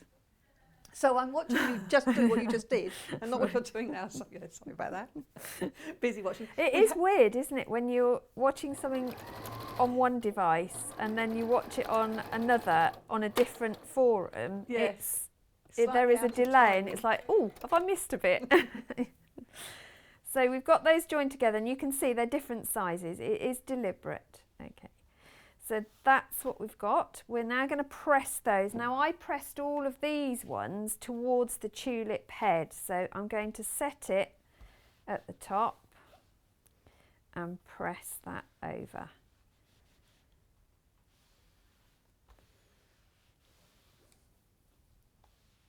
And if I'm truly honest, the only reason I did that was because I was too lazy to open it out all the way along, but it worked, so that's fine. I do feel with seams, sometimes we get a bit hung up on which direction they lie, but usually they find their own way, don't they? And it's when you stitch the next bit that it's important. Now that all you do now is trim that block so that it is rectangular, not square. You want it to end up being, I'm going to say approximately, because it does depend how accurately you've sewn, but you want it to be 4 inches by 7.5. So obviously I'm going to need the slightly bigger ruler for this one, which is why having a choice of rulers is awesome, because you can use the one that fits. So I'm going to trim this. 7.25, did I say? Yes, I did. There you go. So we're going to trim up this side. So you're cutting some of your tulip bit head off rather than the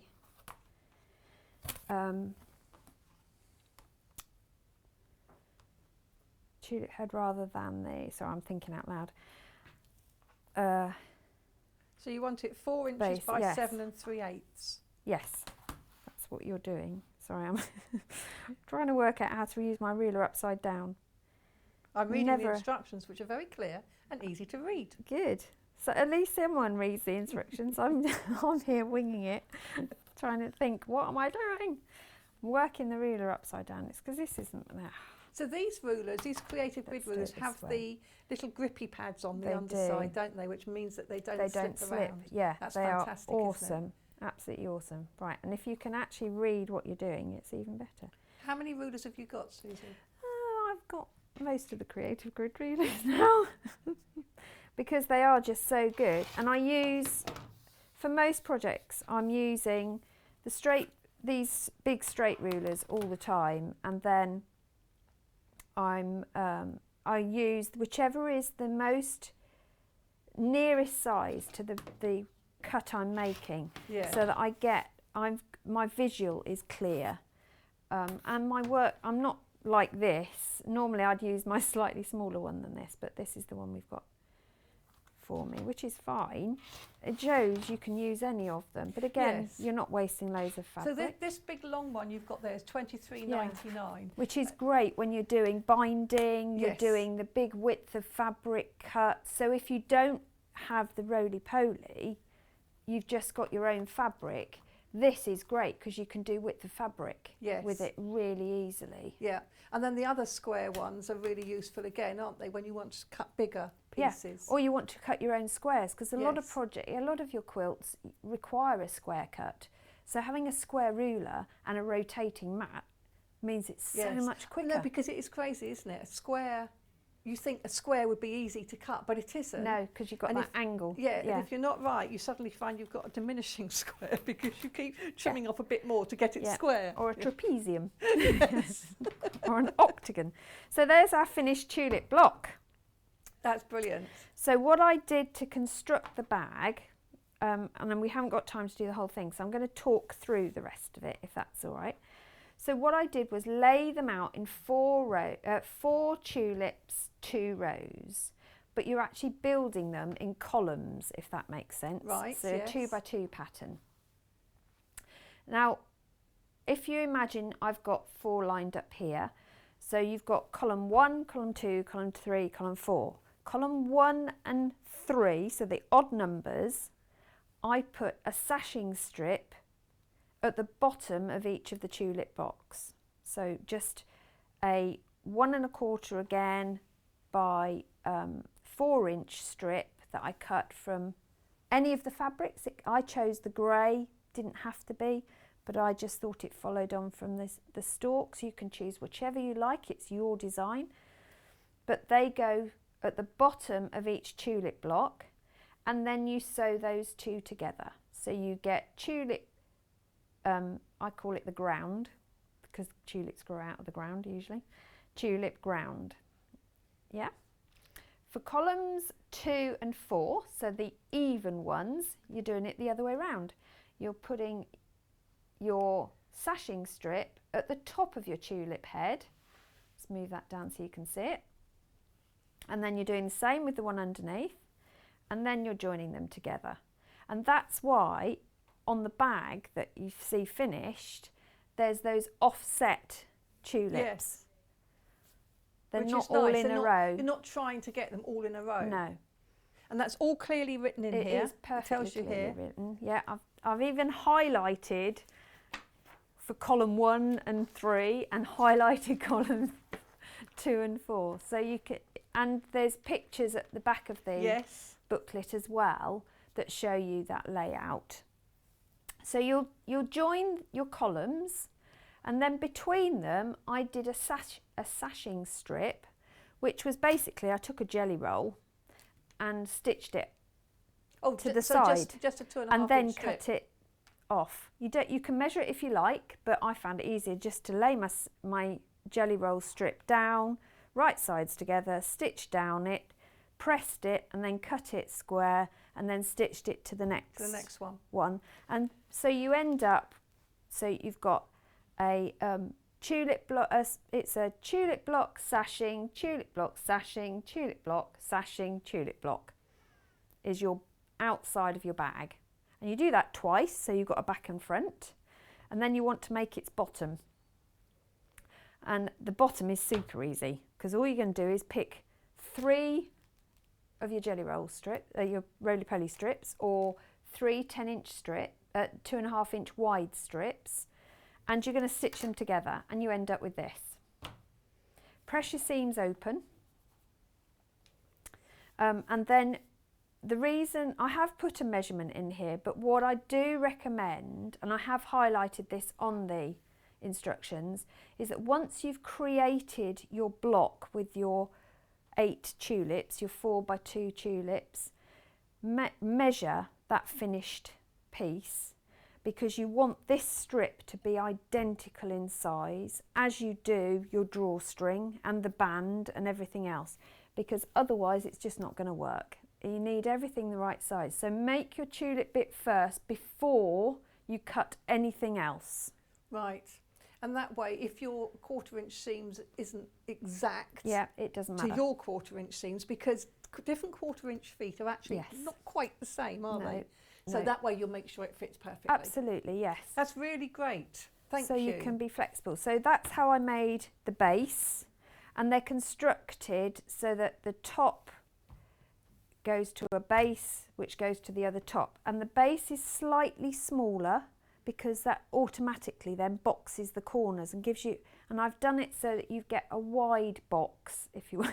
Yes, and if you don't know wide what boxing the base. corners means, it means that flat bottom basically. Yeah. The other thing that I will say is in the instructions, I haven't gone loopy with my maths. I have deliberately cut all of my bosal pieces smaller than my finished piece, outer piece of the bag. And the reason for that is because when you come to stitch everything together, at one point you're going to end up with 6 layers of fabric without the bosal. Now that's a lot for any machine, but it's also an unnecessary bulk at the seams. So I've made my bosal smaller so that it does the job where it's needed, but it isn't in the bulk of the seam. So you don't need it there. So it doesn't save you a lot of bosal, but it also means you're not fighting your machine to stitch it all the time. Stitch through all these thick layers Exactly. and seams. Yeah. And with the metre of bosal that I suggest you use, you actually got enough to create your handles with as well. That's great. So if you don't want to use bosal and you want to use the H60 30, yeah. Or one of the other ones that we had, Yeah. you can do the same thing again. Yes. Just cut it slightly, 1/4 inch slightly smaller. So you're literally not in the actually seam made it allowance. 1/2 inch smaller, inch so smaller, it came okay. off the Right. seam allowance both sides. Now with the whichever sort of interfacing or stabiliser you use, do not iron it into position first. And what you should, well, what I did is if you want to quilt the front of the bag, the tulips, before you make it up into the bag properly, what you need to do is safety pin or clip or whatever method you use. Spray based is absolutely brilliant. The wadding to the back of your tulip panels and then quilt it. Don't iron it in to fuse it, because if you've got a double-sided interfacing, you're going to fuse it to your ironing board, because there's no backing on this, because you're going to line the bag. And when you come to do the lining, I've done that. Yeah, well, we all have, haven't we? Let's be honest. I didn't realise it was double-sided fusible. That, or you place it the wrong way round and it fuses to the iron, not the piece. Yeah, that's classic. We've all done. But when you make the bag outer, and you'll make the lining exactly the same way in its shape, but how you construct it is up to you. I chose to join strips together and then make my bag lining from the strips. But the principle's the same. It is written in the instructions exactly what I did. And even though you did that, you still had quite a bit left over. I've still got all of this left, loads left. So there's quite a few bits. And that's having used the roly-poly for the lining as well. Yes. So if you didn't want to do that, if you were thinking, actually, who's going to see the lining? I'll just make a plain lining or something. You can then you've got all of that roly-poly left to do a picnic blanket. I mean, I used 8 strips to create this strip lining inside, and I do think it looks fun. Oh, it does. I think it looks lovely, actually. But I'm just thinking, if you want to conserve some of your roly-poly. Right, so, do we need to recap? So thank you ever so much, Suzie. Thank you. We're seeing you later because you've got this lovely quilt. I have got a quilt to do, yes. But don't come back on without a piece of cake, okay? I'm warning you. I'm not eating cake. No, I will. Oh, okay, that's fine. Yeah, no, I won't be eating cake. I want to eat it. But no, thank you very much. And I hope you all have fun tiptoeing through the tulips. Yes, I think it's really, really lovely. So just to quickly recap the bundle, we've got the pattern, and you can see from what Suzie said just how much work goes into creating a pattern like this. You also get the ½ metre of the cream, and then you get the entire roly-poly, which has got 40 pieces in all of those beautiful colours. So it's really lovely. And you can use, no, you don't even use the whole lot if you do the lining as Suzie has done it, actually. You still have some left over. Or you can use less of it and just do the outer and then have more to do a picnic blanket. So it's up to you what you do with that. So that's, we haven't got that many left now. We've got 35 of those left, and we did start with loads. So that's the bundle. If you want the instructions on their own, it's £9.99 for all that mathematical work and effort. So really lovely, very, very clear instructions to read. Bargain, absolute bargain for all the brain ache that's caused Suzie. And then, of course, we have the 10-inch charm, the same colourways, 42 pieces, and brand new today, so that's £49.99. And then we have the 5-inch charm pack. And again, the same, lovely same print. And you could use either of these to make the outer of the tulip bag. You would need to add a plain or something probably to do the contrast at the tulips. But that's for you to do. We do have the best press as well. Just quickly going to mention that. We do have the best press. We've got the 2 different ones. We've got one that's scent-free and we've got one that's got the scent. So the scent-free is this one, £11.99. Yeah, £11.99, and you get 499 millilitres. But that goes a long way. That's really good. And it's really good to starch, just a little bit of starch on something, give it easier to cut. And then we have the alternative, which is lavender vanilla. Doesn't that sound nice? It smells divine. Smells lovely. Yes. It's very relaxing. Yes, you go find yourself falling asleep as you're cutting out. Yeah, but no, this is really lovely. It's got a really good use, and I like to use it as a safe for silky fabrics, etc. It just gives them a little bit of body when you need to cut out a slippery fabric that likes to move around. So do check out your basket. Have a look on the website as well, because we've got a lot of other bits and pieces that Suzie mentioned, like the safety pins, etc. So do check out and have a look at those.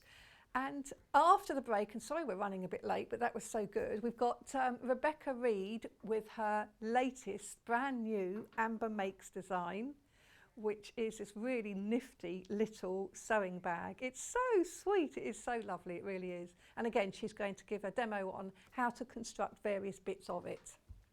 So we'll see you in just a very few minutes.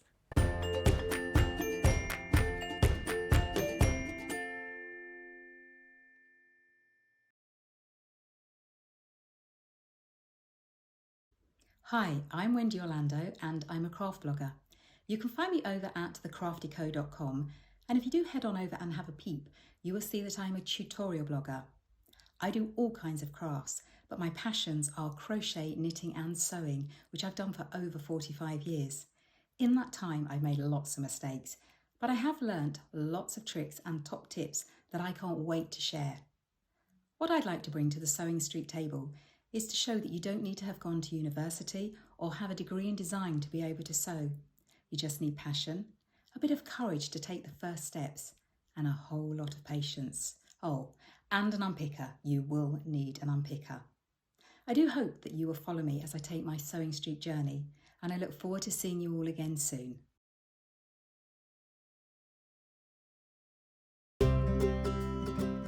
In need of a crafting fix? There are so many ways you can watch Sewing Street and Yarn Lane. Sewing Street is live from 8 AM to 1 PM every day on Freeview 72 and Sky 670.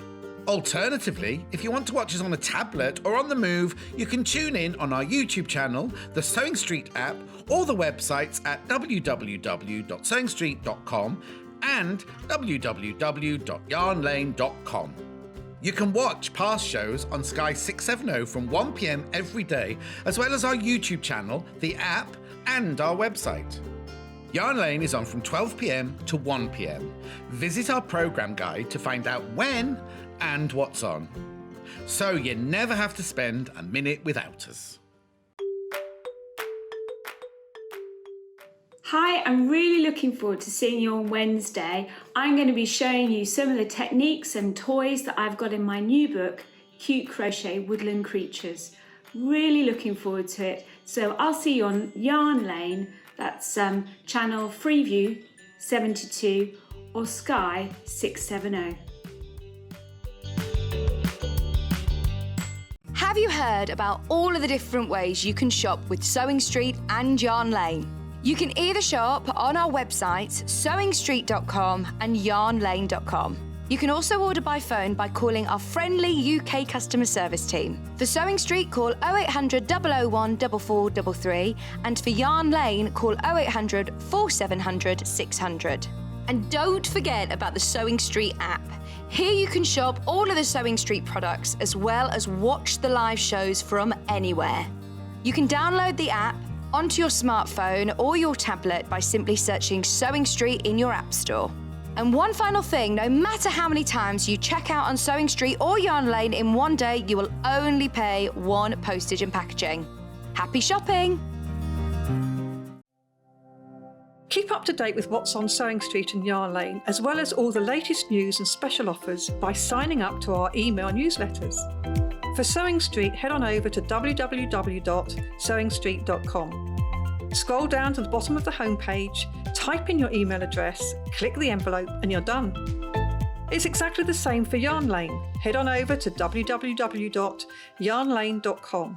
Scroll down to the bottom of the homepage, type in your email address, click the envelope, and that's it. You are now subscribed to both Sewing Street's and Yarn Lane's email newsletters, so you'll never miss out on the latest news and special offers ever again.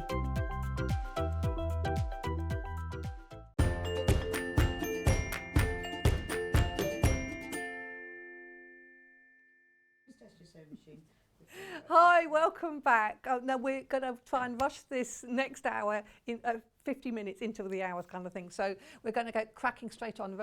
Reid is here with me. Obviously, you all know her very well, but I'm going to go straight on to this lovely project. So what we have here is a bundle. So we have this beautiful sewing case. Now just look at this. It's got a zip. This is really nifty. Zip opens it up, flips it open, and just look at this little pockets with buttons, safety pins, bits and bobs. Then you've got a little stash there you can put your threads in. pin cushion, needle case, tape measure. You don't get the tape measure or any of the haberdashery. You have to provide your own habby. What you get is the pre-printed panel, and then obviously the instructions on putting it together, including a zipped pocket here in which you can pop scissors, marking pens, etc. So it really is sewing on the go. So this is one colourway, and I'm going to open up the panel quickly to show you. And then we've also got exactly the same thing in a pink way. So this is this is huge, this panel, but this is the red one, and it's just so lovely that you've got everything printed on it, everything that you need, from the base and the top, and this belongs to, and it's all named so you can see what you're supposed to do with it. Handle, base lining, so you know which bit you've got to use when. It's a nice crisp cotton. And then here we are, you've got your little needle case, look, and it's got needles on it. You've got your safety pin ones, your buttons, bits and bobs. I love bits and bobs. So it's really nice. And then you've got the needle case page. So it's absolutely everything you need. This beautiful print here, which has got sort of sewing features on it, sewing bits and bobs there. And then you've got the hexy one, which is the other colourway, the pink colourway, sort of pinks and purples. And of course they come with very clear amber make instructions. So you get the instructions, then are beautifully presented instructions here, very simple to follow, absolutely everything you need, from ingredients, notes on how to do it, a method, cutting it out, going all the way through, putting it all together. Now there are lots of little components to this, lots of little bits and pieces, so do take time to read the pattern through, get yourself acquainted with it, and take your time making it so you enjoy making it as well. It is a labour of love, and you will absolutely love to have it, and people will be very envious if you take this to sewing classes and things. So that is really, really lovely. We also have the pink. So let's just show you the finished sample of the pink. Again, it has a zip. Now the zip doesn't come with the kit, but we do have the zips on the website if you need to buy a zip. What you get is the panel, just like the one I've just shown you, which includes all of the little pieces to make your little accoutrement, no, what I'm trying to say, the little bits that go in it. Little needle case. I just love this, it's so sweet. Tape measure and your little pockets for your buttons, bits and bobs and safety pins. It's just so gorgeous. So you get that lovely panel to make all of that. Okay, I said that. Now, Rebecca. Morning. Morning. You can be a bit slower than me. I'll just. Yeah. Now you can do it. Morning. Okay, I'll just talk you through it from beginning to end. Please. So I know I have had a lot of comments when we put this on Facebook is, oh, is this really difficult? Well, it's not. It's just, it's a process and you have to take it bit by bit. So when you get your panel, this is the first thing you need to do. I've got the hexy one here. You have to just decide which one's your favourite. The red one was my favourite, and then Amy had designed all of that, because if you haven't seen Amber Makes before, it's me and Amy, and we used to work together, and I'm a sewer, and Amy's a surface pattern designer, so together I can't draw, and she can actually sew better than I can draw, to be fair, but she has created all of these. So I came up with the concept and all the sizes, because I do the sewing bit, but she came up with the pattern, and once she gave me the hexy one, I really like that as well. So what you do to start with is, this is your first section. If you take it bit by bit, honestly, there's nothing really complex in it. There's just a lot of it. So you cut everything out to start with. Now, if you look on the panel, let me get really close, you can see that every single piece is labelled. So if I put that one there, you can see that says top outer. There's zip pocket outer, top lining. If you look at all these pieces, things like needle case cover outer, needle case cover lining. So every little piece is labelled. So the first thing you need to do is cut out everything, then cut out the label. The label is above the piece, not below it. You can see that from the top. And just pin it to the piece, and then you won't forget what's what, because there are so many pieces, it's quite important. Things like the dividers.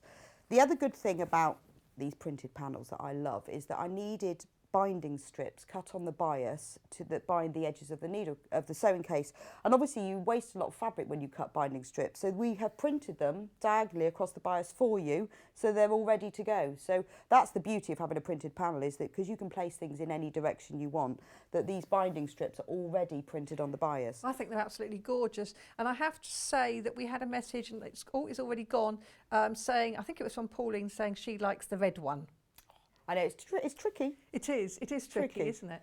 So every part of the panel is filled up as well. So because we don't like to waste fabric, so there's lots of other little bits and pieces. There's lots of labels that says like made with love by, so you can put your name on it if you want to give it to somebody, or this belongs to if you're keeping it for yourself.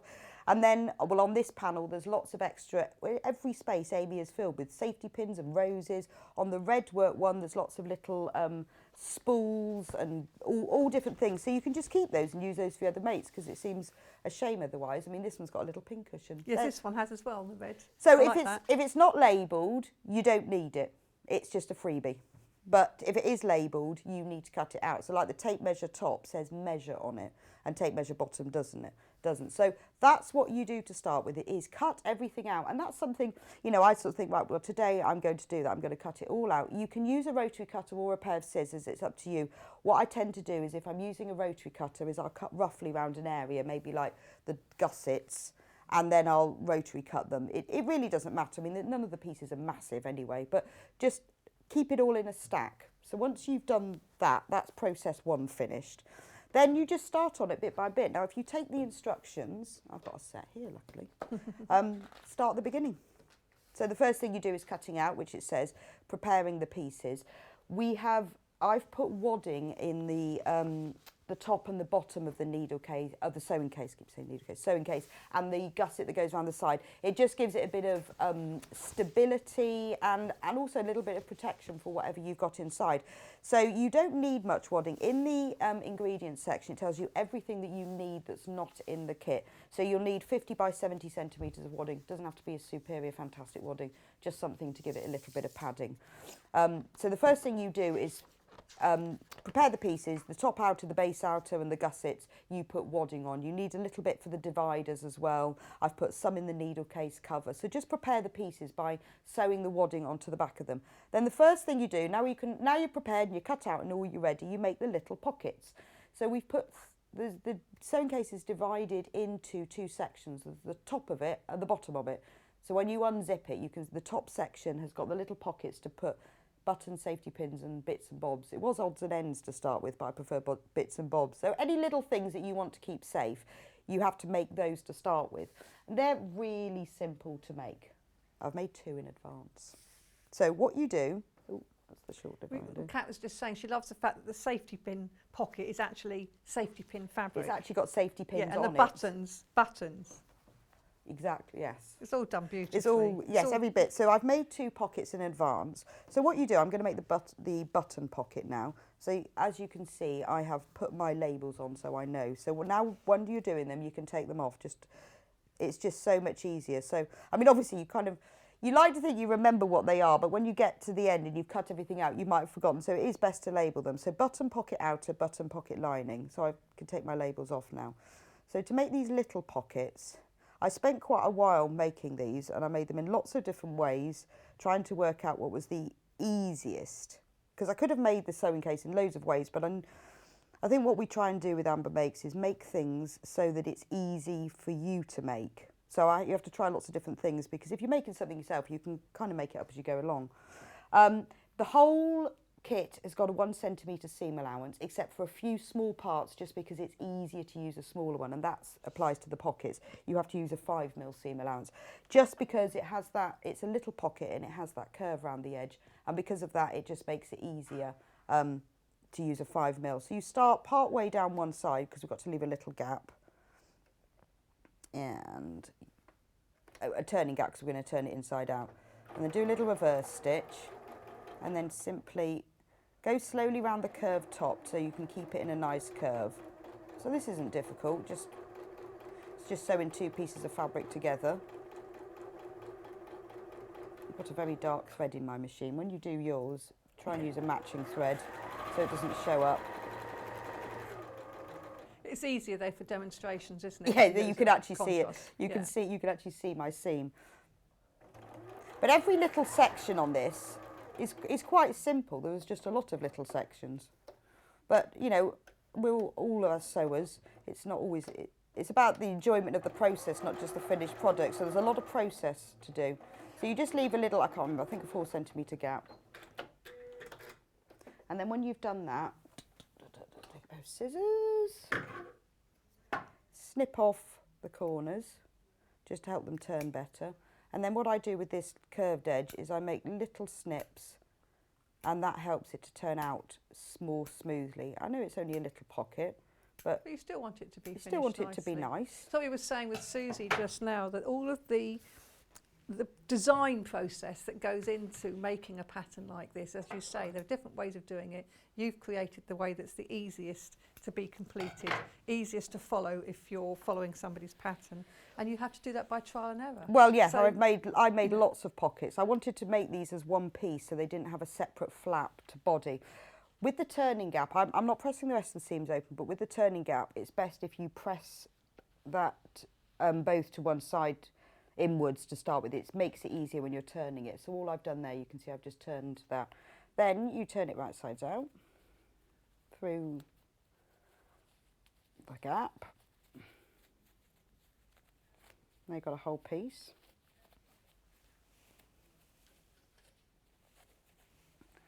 And then use, we had a stiletto here yesterday. It was really good. Yes. A nice rubbery one. I liked that. Okay, we've got a message here. Good morning, ladies. Love, love, love the sewing case. Agree. I totally agree. Could you please show the red one again? I can't make up my mind. I know that feeling because pink is my go-to colour usually, but I just love the print on the red. So I totally agree with you there. So this is sort of just half of the red one here, and then I'll flip it to show you the other half.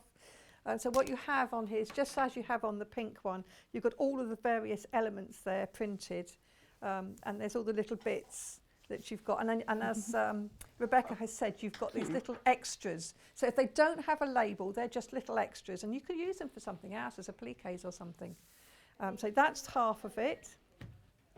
So that's your base. And it's so clear, base outer, pin cushion bottom. And in fact, the pin cushion, if I can find on here, the pin cushion sides, it's got the little pin cushions on it. It's cute. So going over to the other side. There it is, pin cushion sides. I don't know if you can see that up there. So the pin cushion sides, look, isn't that just so cute? So you've got pin cushions, just so you know it's a pin cushion side. Then you've got the dividers. That's to make it up into this sort of caddy. So you've got the dividers in here, and they've got cotton reels on. It's just such a really lovely design. And then you have that hinge there, which makes it easy to open and lay flat.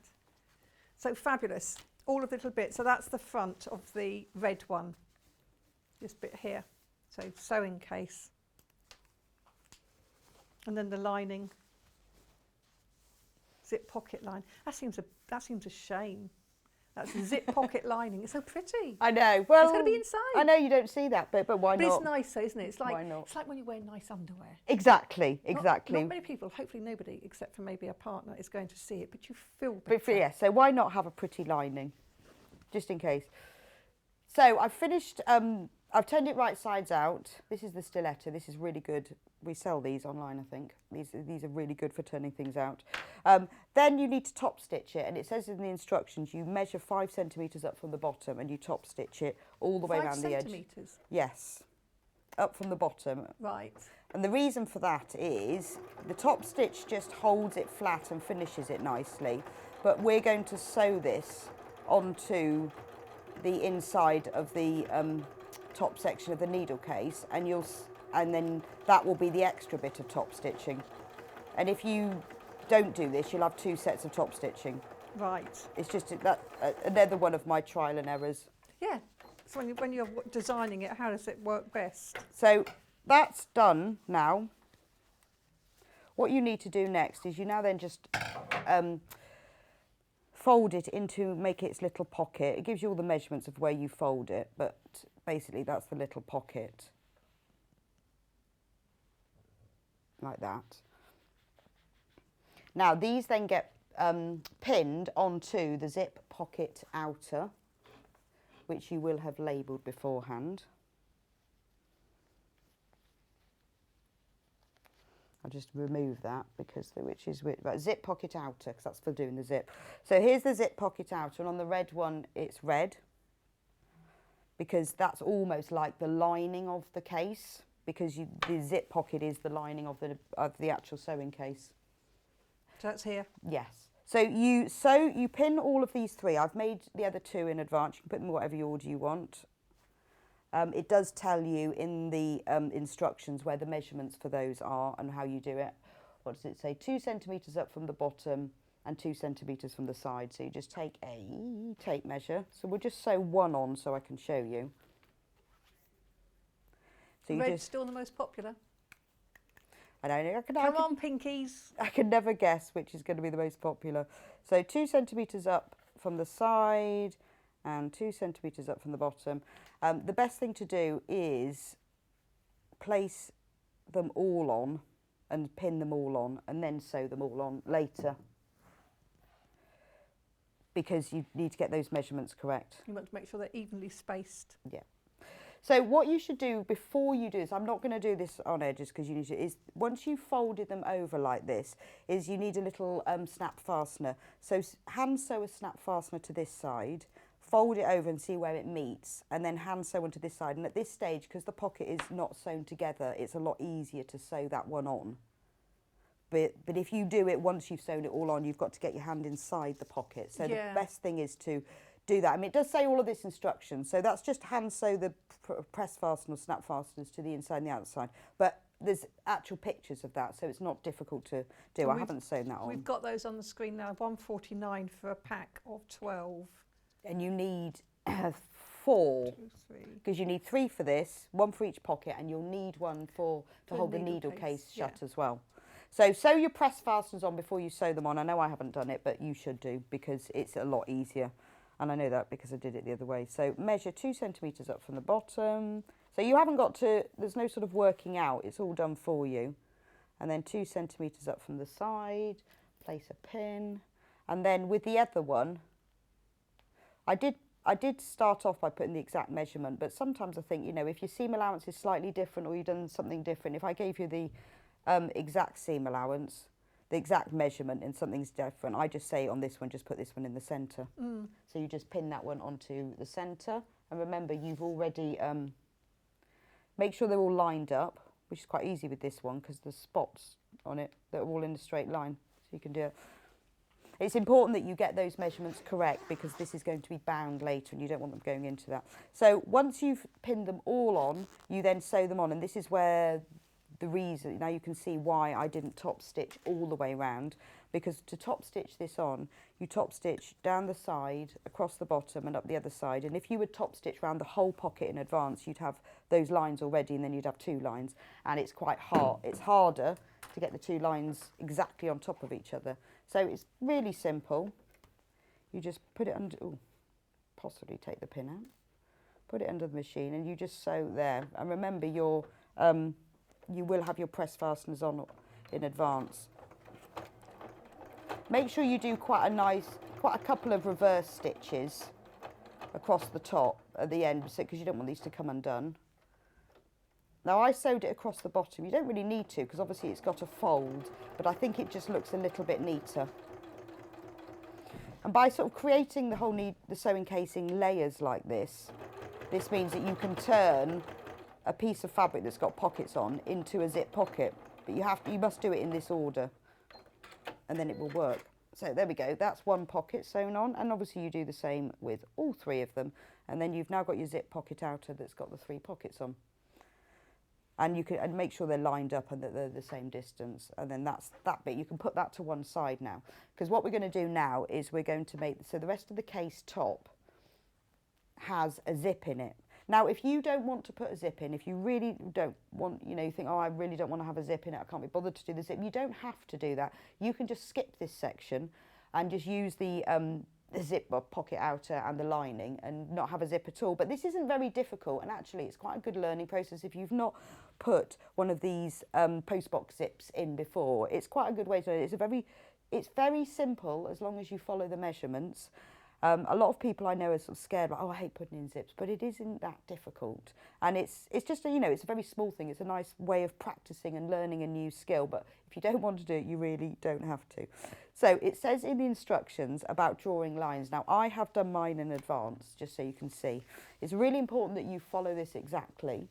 But it says in the instructions, on the wrong side of the zip pocket lining, which is this piece, and we know that because it's got its label, you draw a line 4.5 centimetres down from the top, and then which is this centre line, and a line 5 millimetres above it and a line 5 millimetres below it. I've used pencil for this. You won't be able to see it. You can use a heat erasable pen or a pencil, doesn't matter, but you won't see it. So these, as you can see, my lines are sort of stick out a bit more. Then you draw lines down the side of it, following the measurements shown, and then you just draw these little diagonal lines. Now, the important thing to remember is the outer line of this little box is the sewing line, and the inner line, so this centre line and those two little diagonals, are cutting. So that's all you need to remember, is that you've got an outer line and a cutting line and a sewing line. So now you've got your pockets attached. This is why you do this first. Maybe I'll pin that one down now. If you will have already put your press fasteners on, so these pockets will be staying down. I just haven't put mine on. The little flaps will stay down. You put them in whatever order you want. Place these two right sides facing, and you can take the labels off now. Don't forget, I quite often I forget to take the labels off, and then I end up sewing them into the seams. We're not going to be sewing this together all the way round, but it's important that it matches all the way round. So match all the raw edges, and then just pin it together away from the marked lines, because you need to be able to sew round those. So it's just to hold it together. Right, now we're going to do, remember that I said the sewing line and the cutting line. The sewing line is the outer line. So this is quite simple. And the easy thing about this is you've drawn the lines, so you haven't got to think about seam allowances or following anything. You've just got to sew straight. So this is quite easy. Just make sure you get right to the edges of the lines. Just take it slowly, so that you make sure you follow your outer lines exactly.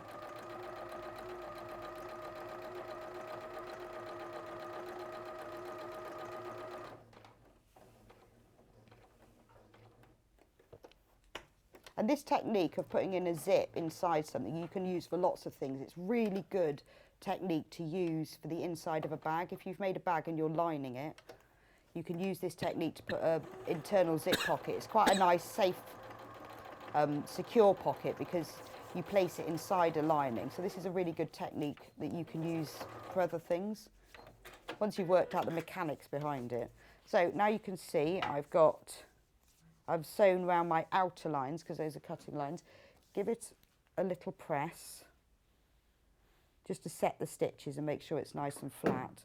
Now what we're going to do, this is the scary bit, is we're going to cut it. So we're going to cut along the central line and then those two little diagonal lines. So the best way to do that, you can use a seam ripper, and we're cutting through both layers, is I fold it in half just to start the cut, and then you see, you cut to the end of there, okay, and then you cut the little diagonal lines. Make sure you cut up to the stitching, but not actually snipping the stitching, as close as you can, and then you can turn it round,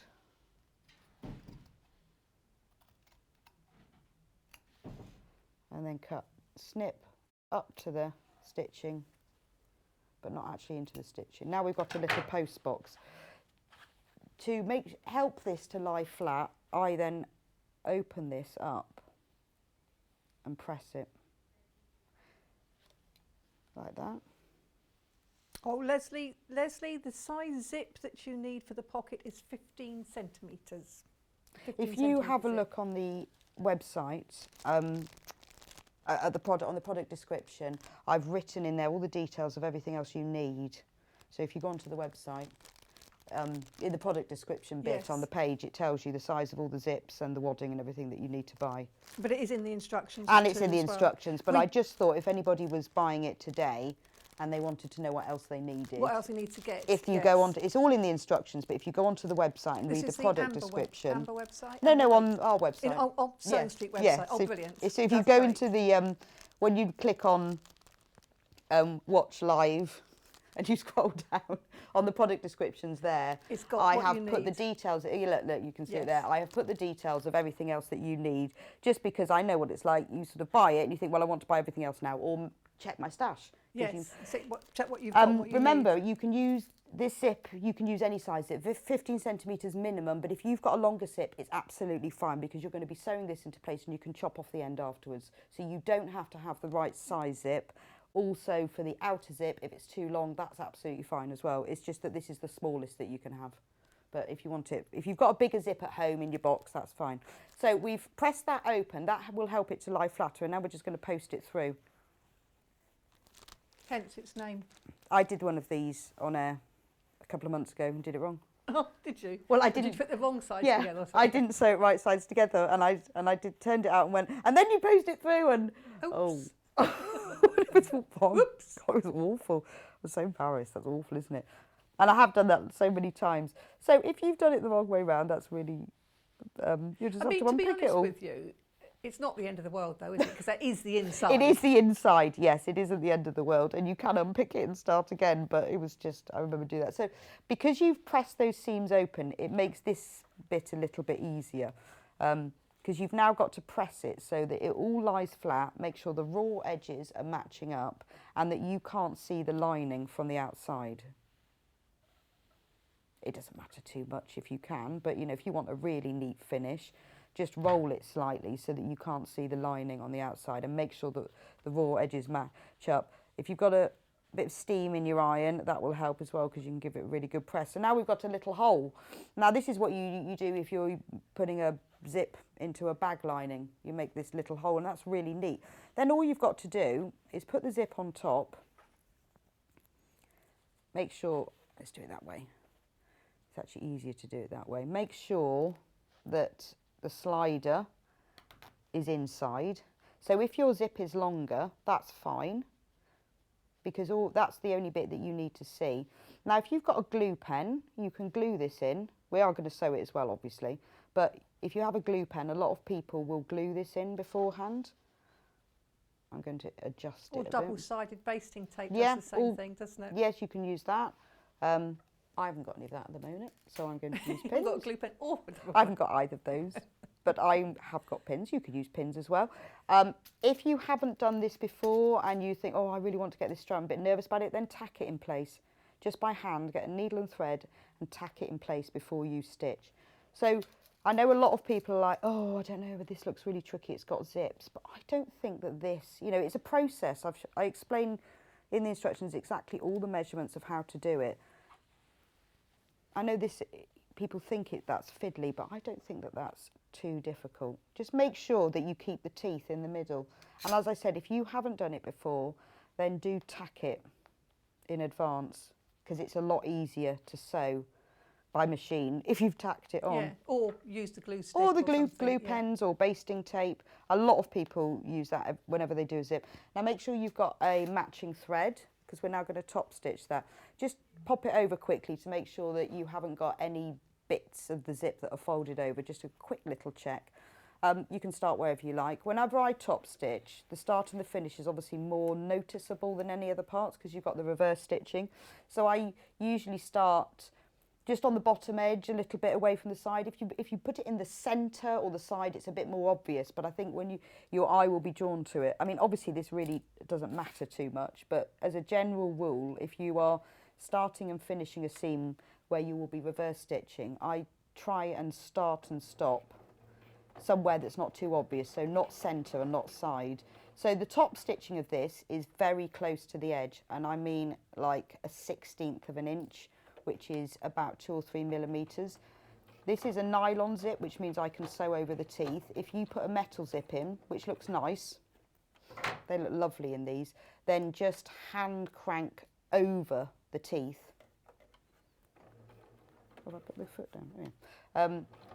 Just because otherwise you'll break your needle. And you know, and if you get all the way round and you look at it and you think, oh, that's that's a bit messy. Just unpick a bit of it. Once you reach the slider, keep the needle down and undo it. I mean, you could use any zip in this. I've got a grey one just because that's what I had. Quite like the grey with this, but you could use any zip. I mean, that is the thing with these lovely prints, though, that quite a few colours will go with it. Yeah. So, Well, I also, because you can see the zip in the teeth, I think it's quite nice to have something a bit different. yeah, But, contrast. a metal zip looks really nice in this. So if you've got, you know, old trousers or old jeans, take the zip out of those. We have got these 15cm metal okay. zips. They do look really nice in yeah, it, but so it's £1.99 for 15cm metal zip. and that will look really nice in it. It will give it. I think metal zips will often give things quite a professional looking finish, don't they?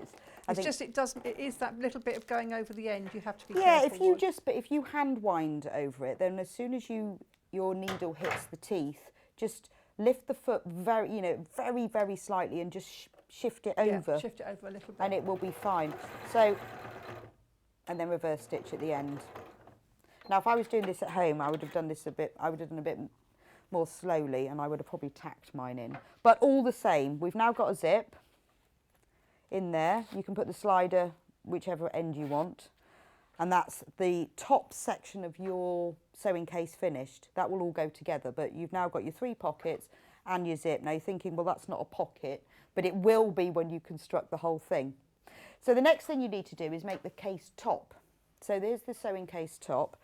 There's the lining of it, and you put the lining and the wadding, so you put the lining and the top wrong sides together, the wadding between, and sew them together all the way round. If you want, then you can quilt it if you like. I quilted around the edge of the label just because I like the look of it, but you could do maybe crosshatch quilting across it. You could quilt around some of the different parts. If you wanted to really embellish it, before you can put the 3 layers together, you could embroider some of this.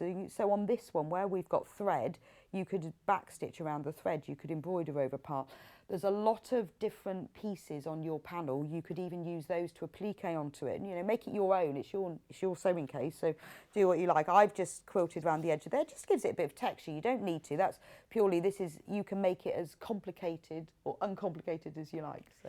And do you know what I've got to mention? So if you're coming to Festival of Quilts and you're going to go to a workshop, we're asking people to bring their own basic sewing kit. Right, okay. So we're not and that's ashamed. Perfect. So this would be perfect. Make your own one of these. Well, the reason I designed it, I mean, this is my favourite ever Amber Makes kit, ever. Is It it? probably will be forever, because I've always wanted one. When I go to workshops, it's nice to have a little one. When I go and sit in front of the TV in the evening and do a bit of sewing, I have to go through my sewing box and then carry in with me all the different bits. But now I don't have to. No, I you've just got take this my little sewing I case. absolutely love it. I really do. And I bought special needles to put in it, so it's got its own needles, and the pin cushion has got its own pins. I just love it. Even, I mean, The tape measure, this nonsense. I mean, it's just so lovely, isn't it? But you've got it all in one place. And Yes. also, I think if you know somebody wants to start sewing and you think, oh, I might buy them a kit, but make them one of these. Yes. And then give them, they've got Exactly. everything. Give them Because this this little is, kit. although it's like a miniature sewing case, it has got everything you need. I spent quite a lot of time researching what is it you need. And I went through all of my sewing kits, see what other people have put in their sewing kits.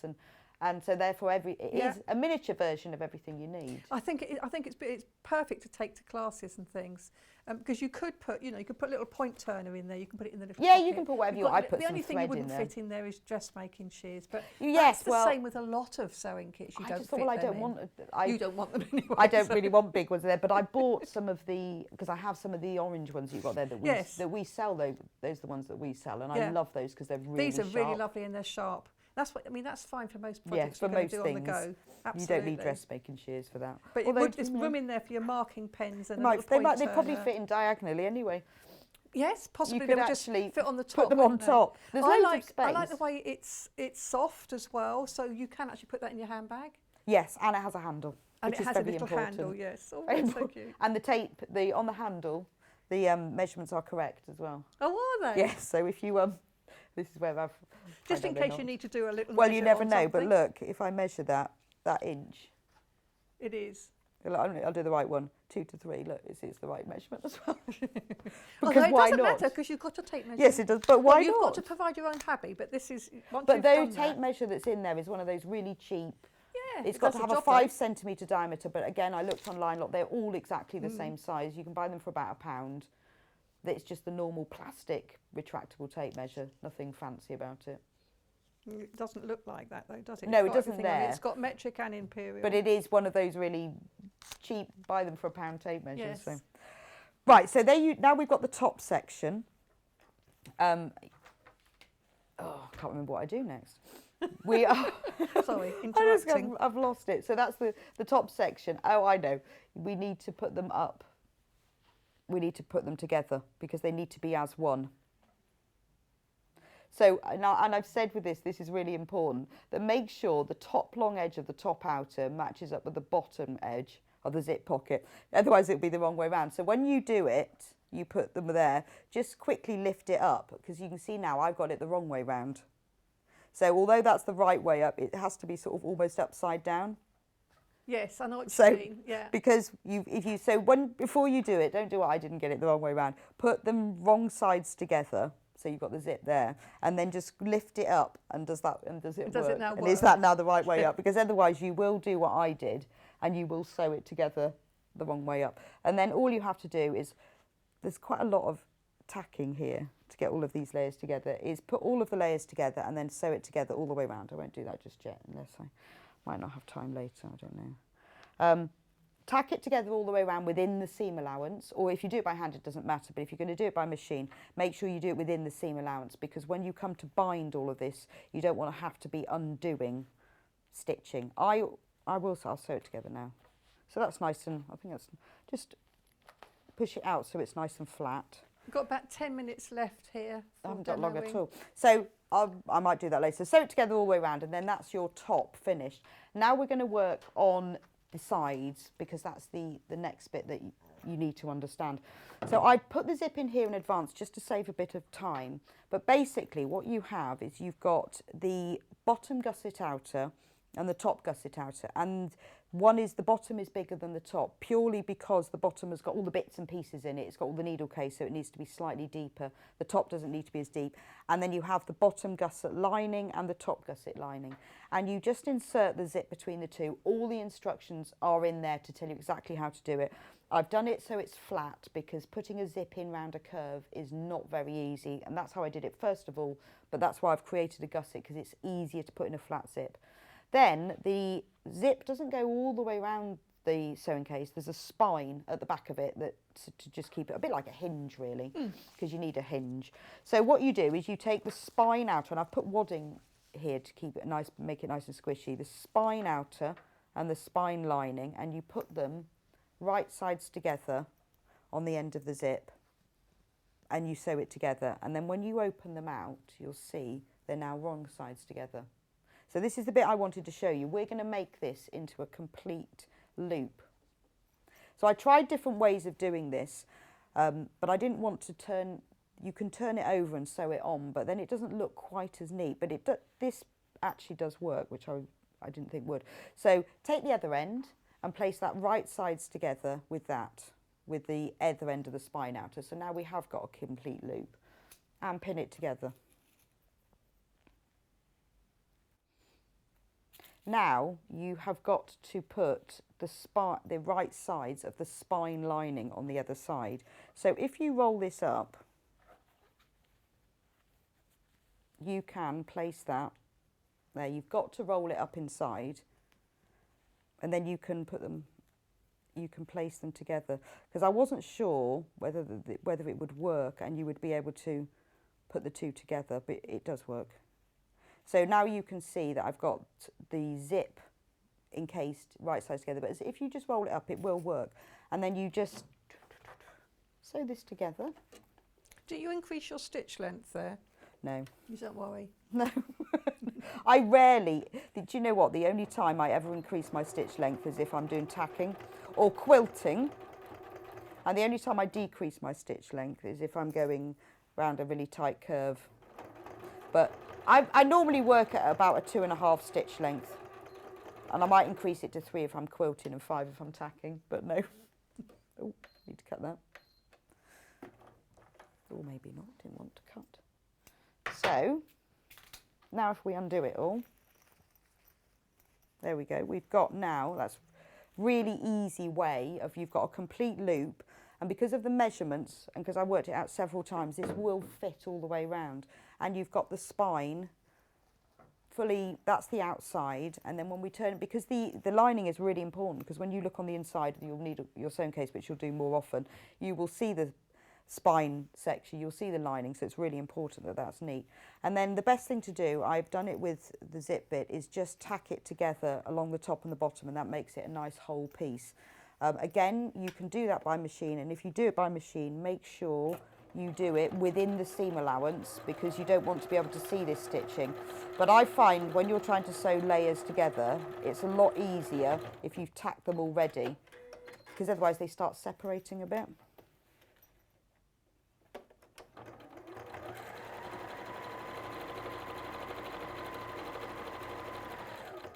So I think this is something that people might have thought was complicated, but the zip is inserted on the flat, so that's easy. And then you've just made a complete loop like that. Then you've got to attach it. So I've done the base in advance. And again, the base has got the base outer with some wadding between and then the base lining. Again, if you want to embellish it, there's lots of labels that are on the panel. So if you want to put your name on it or somebody else's name, I think I've labelled those. Those You have. cases. You've got this one. This one says Amber Makes. Ooh, and it was open, and I've just thrown the threads everywhere. This one says this belongs to Amber Makes. So you've got this belongs to or made with love. So if you want to embellish it, what I would do is cut these out. You can either embroider one, you can sew on it. I used a permanent marker on mine and sew it in the centre of there. You can do that before you lay them together or afterwards. If you do it afterwards, then it will look quilted. You could put some of the different sections on, that's up to you. But it's quite nice to put a label on the bottom. And then you've got to now sew this round here. And this is probably the most complicated part, but as long as you measure and pin, you'll be fine. So the back, this sounds really odd, but because it's bound, we're going to put it all together, not right sides together, but wrong sides together, because it will be bound later. So again, make sure you get it the right way up and make sure that it says all of this in the instructions, that the wider bottom gusset outer, this is why I try and keep my labels on right to the very end, is at the bottom. So measure, actually I don't even measure, I just fold it. Fold it to mark the centre of the spine, and you do that by just matching up the seam, allow the seams there, fold it in half and mark that, and then mark the centres. The more sort of preparation you put into marking centres, the more accurate that this will be. So now I've got 2 halfway points, put those two together. And so it's like quartering, isn't it? And quartering, but what you have to do is the first place you start is the centre of the spine. That's your number 1 point, and from then on you quarter of it. It's best if you can do the marker measure, and you can put pins in, or you can use a erasable pen. It's up to you. Do the top and the bottom at the same time, because it's harder once you've sewn the bottom in to do these measurements. So you've got that. Do exactly the same with this. So mark and measure that, and then you do the same with the case outer as well. This is what will make it easier to sew in, because as I said to you, I have worked out all the measurements. I've made several of these gussets and this will fit. There we go. So I just want to clarify that this kit, this panel and the instructions is $19.99. yeah, for both, yes. You get the whole thing, the whole kit together. That's a lot. Because there's a lot on it, there's lots of different yes, bits. I think that's amazing, I really do. Anyway, sorry, I just wanted to clarify that, 'cause it is. I thought that was an amazing price. I wanted to check it wasn't just one or the other. No, the whole you get, and you get obviously all the bits to make the needle case and the pin cushion as well. So remember, you've got to place them wrong sides together, but all you do now is you just match up your markings. So there's those. Oh, make sure you get the back in the right place. So just have a look at, if you've put a label on it, you'll know which is the back. So do the same thing that you did with your outer. Is what I do is make sure you've got the bottom at the bottom as well. Is put one of them in and go, okay, yeah, that's the right way up. Match all of these quarter points This is why I often use pins to mark the points, because then you've got them to use for doing this. These super big pins. And then match that one as well. And then all you've got to do is pin it together between those points. What I would do at this stage is, where it's straight, it will pin together really nicely. Where it's curved, you need a little bit of help to get that to go round.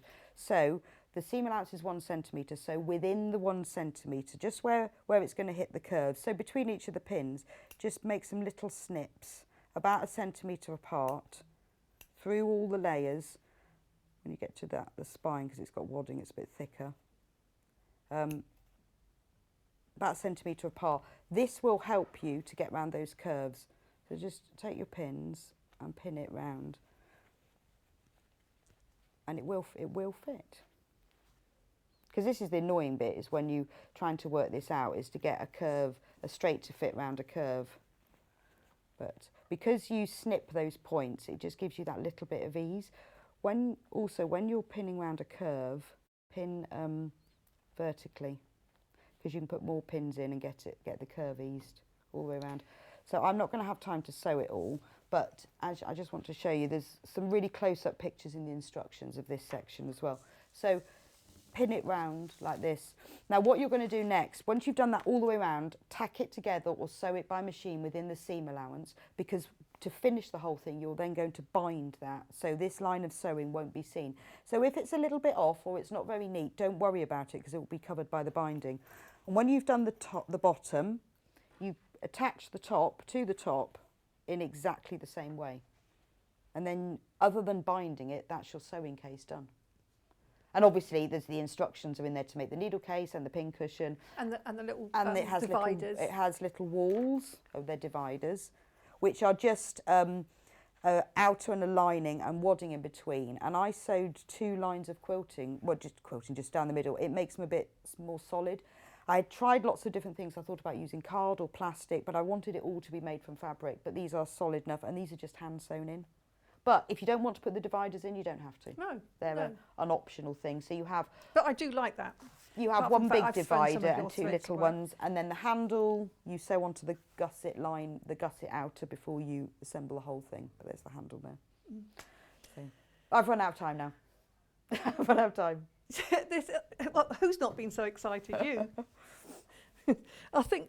Well, Rebecca hasn't been so. No, I think it's beautiful. I think it's absolutely gorgeous. I really do. So I hope we don't sell out. You know what I mean? So the red is still currently in the lead. So just a quick reminder, what you're getting is the panel, the printed panel, which is as usual, because it's beautifully printed, but it's not just sort of plain bits. It's got lovely designs on it. So the needle case has got sort of needles and pins, and pin cushion has got pins on it. It's just so lovely, it really is. So we'll have a look at the finished sample. So you get all of that on there and a few other bits and bobs on there. So this is the finished sample. I've got it open here with the zipped pocket, in which you can put scissors, marking pens, etc. You've got a little tray there for your threads or whatever else you want to put in there. But then you've got a pin cushion, a needle case, a tape measure cover, and those cute little pockets on the top. And that's all zipped in.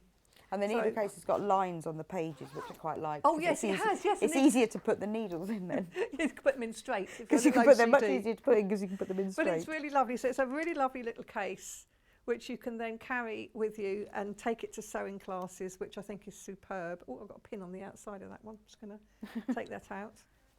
And we also have the same thing in the pink. So again, you get the panel, and then so the binding and everything. Oh yes, that panel's printed, by the way. You haven't got to do that hexagon. Yeah, but if you want to quilt, I've done it again, haven't I? It'd be quite nice to quilt around the hexagons. It would be, wouldn't it? Just to give it a little bit more lift. And they've got on them, they're sort of printed with like little stitches, so they look like they're hand sewn. So you could use like a zigzag stitch. Yes. Maybe to go around them if you wanted to embellish it. Yeah, if you want to do that, you can do that. As you say, it's got a little zigzag stitch sort of around it. And then inside again, you've got the little bits and bobs, safety pins and buttons, pockets, the zipped pocket. And the instructions are very clear. So the instructions and the panel of choice, pink or red, is $19.99. So it's a really good price. Lovely for you or a friend, isn't it? Yeah, if you know somebody who wants to start sewing, it's a great thing to give them, and you can fill it for them. Yeah, absolutely. Use it for workshops, use it for just, you know, when you want to carry bits around. I think it's gorgeous, I really do. But, you know, if you've got any questions... I still can't decide whether I want to go red or pink. But if you have any questions while you're making it, you can email us. If the instructions have our website and email address on it for Amber Makes, so you can email me directly and I'll answer if you have any questions or problems at all with it. Thank you. Or send me your pictures as well when you've done them. 'cause you People like to often put send us pictures, pictures. don't It's you? really nice to see what... Because I always find that people always take our panels and they do their own thing with them, and it's lovely to see. Well, the Kat's just said you could. I mean, that one is a sewing case because of all the sewing thing. But the hexagon one, you could make it as a first aid kit. Anything, You could yes, do anything, yeah. really, couldn't you? You could even have it as jewellery as well.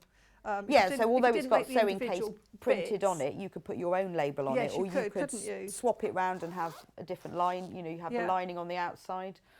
So But if you're going on holiday, the little pockets, I know they say buttons and safety pins, but you could put earrings in them. Yeah, you could do whatever You you know, like you could. with So it. there's all sorts of uses for this. I think it's a really lovely design, really sweet. And as you said, the inside of the needle case has got lines. Just so that it's easy to Just put your if you needles in need to put your straight. pins absolutely straight. Yeah. If you're a little bit OCD, as I am, and you want them straight in there. So congratulations to everybody that's got theirs. I think you've bought something really special. Do go on, continue to check out. Hundreds have gone, not surprisingly. And have we got any more Amber makes in the works? Yes, I know that we're going to do, I'm working on a few designs at the moment, and we are going to do a roundup show. We've had so many people who've asked us, have you got any of your needle cases back in stock, or the sewing case? There's lots of different things like the craft caddy and the mug bags that we've run out of. So we are trying at the moment to plan a show where we bring everything back. Oh, lovely. That would be great. But I have got lots of other projects as And well. I'm other things. working on lots of other ones. You know, as we can see, they take a lot of work and Yes. effort to work it out, to make, not just to create it, but to make it easy for everybody else to create. Yes, And then so I'm to working on these- bees at the moment. That's the Bees, next. it's That's the next bees. thing. Bees. But these lovely panels that are so beautifully designed as well, I think they're absolutely gorgeous. Thank you very much. Make a good team, you two. Oh, thank you. Well, Amy is just like, I give her these rubbish templates, and then she comes back She with things creates of this. beauty. I know, they because she's really very, are. very talented, as you can see. It's beautiful. Well, you isn't it? both are. Thank you. So, thank you very much. Coming up after the break, Suzie Duncan is back with us with a brand new quilt, which is hanging behind Rebecca at the moment. And that's a really lovely quilt. And it's deceptively simple to create. It really is. So do join us in just a few minutes.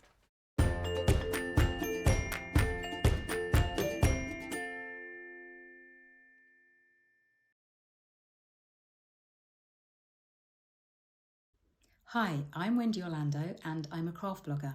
You can find me over at thecraftyco.com, and if you do head on over and have a peep, you will see that I'm a tutorial blogger. I do all kinds of crafts, but my passions are crochet, knitting and sewing, which I've done for over 45 years. In that time, I've made lots of mistakes, but I have learnt lots of tricks and top tips that I can't wait to share. What I'd like to bring to the Sewing Street table is to show that you don't need to have gone to university or have a degree in design to be able to sew. You just need passion, a bit of courage to take the first steps, and a whole lot of patience. Oh, and an unpicker. You will need an unpicker. I do hope that you will follow me as I take my Sewing Street journey, and I look forward to seeing you all again soon. Have you heard about all of the different ways you can shop with Sewing Street and Yarn Lane? You can either shop on our websites, sewingstreet.com and yarnlane.com. You can also order by phone by calling our friendly UK customer service team. For Sewing Street, call 0800 001 4433, and for Yarn Lane, call 0800 4700 600. And don't forget about the Sewing Street app. Here you can shop all of the Sewing Street products as well as watch the live shows from anywhere. You can download the app onto your smartphone or your tablet by simply searching Sewing Street in your app store. And one final thing, no matter how many times you check out on Sewing Street or Yarn Lane in one day, you will only pay one postage and packaging. Happy shopping!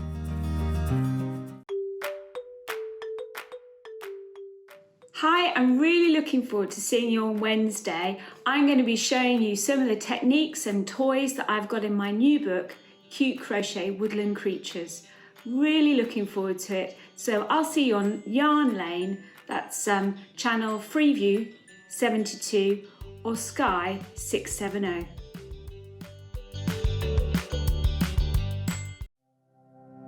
Keep up to date with what's on Sewing Street and Yarn Lane, as well as all the latest news and special offers by signing up to our email newsletters. For Sewing Street, head on over to www.sewingstreet.com. Scroll down to the bottom of the homepage, type in your email address, click the envelope, and you're done. It's exactly the same for Yarn Lane. Head on over to www.yarnlane.com. Scroll down to the bottom of the homepage, type in your email address, click the envelope, and that's it. You are now subscribed to both Sewing Street's and Yarn Lane's email newsletters, so you'll never miss out on the latest news and special offers ever again.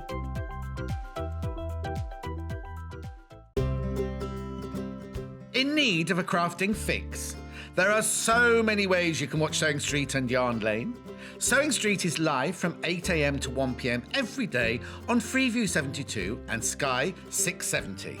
Alternatively, if you want to watch us on a tablet or on the move, you can tune in on our YouTube channel, the Sewing Street app, or the websites at www.sewingstreet.com and www.yarnlane.com. You can watch past shows on Sky 670 from 1 p.m. every day, as well as our YouTube channel, the app, and our website. Yarn Lane is on from 12 p.m. to 1 p.m. Visit our programme guide to find out when and what's on, so you never have to spend a minute without us.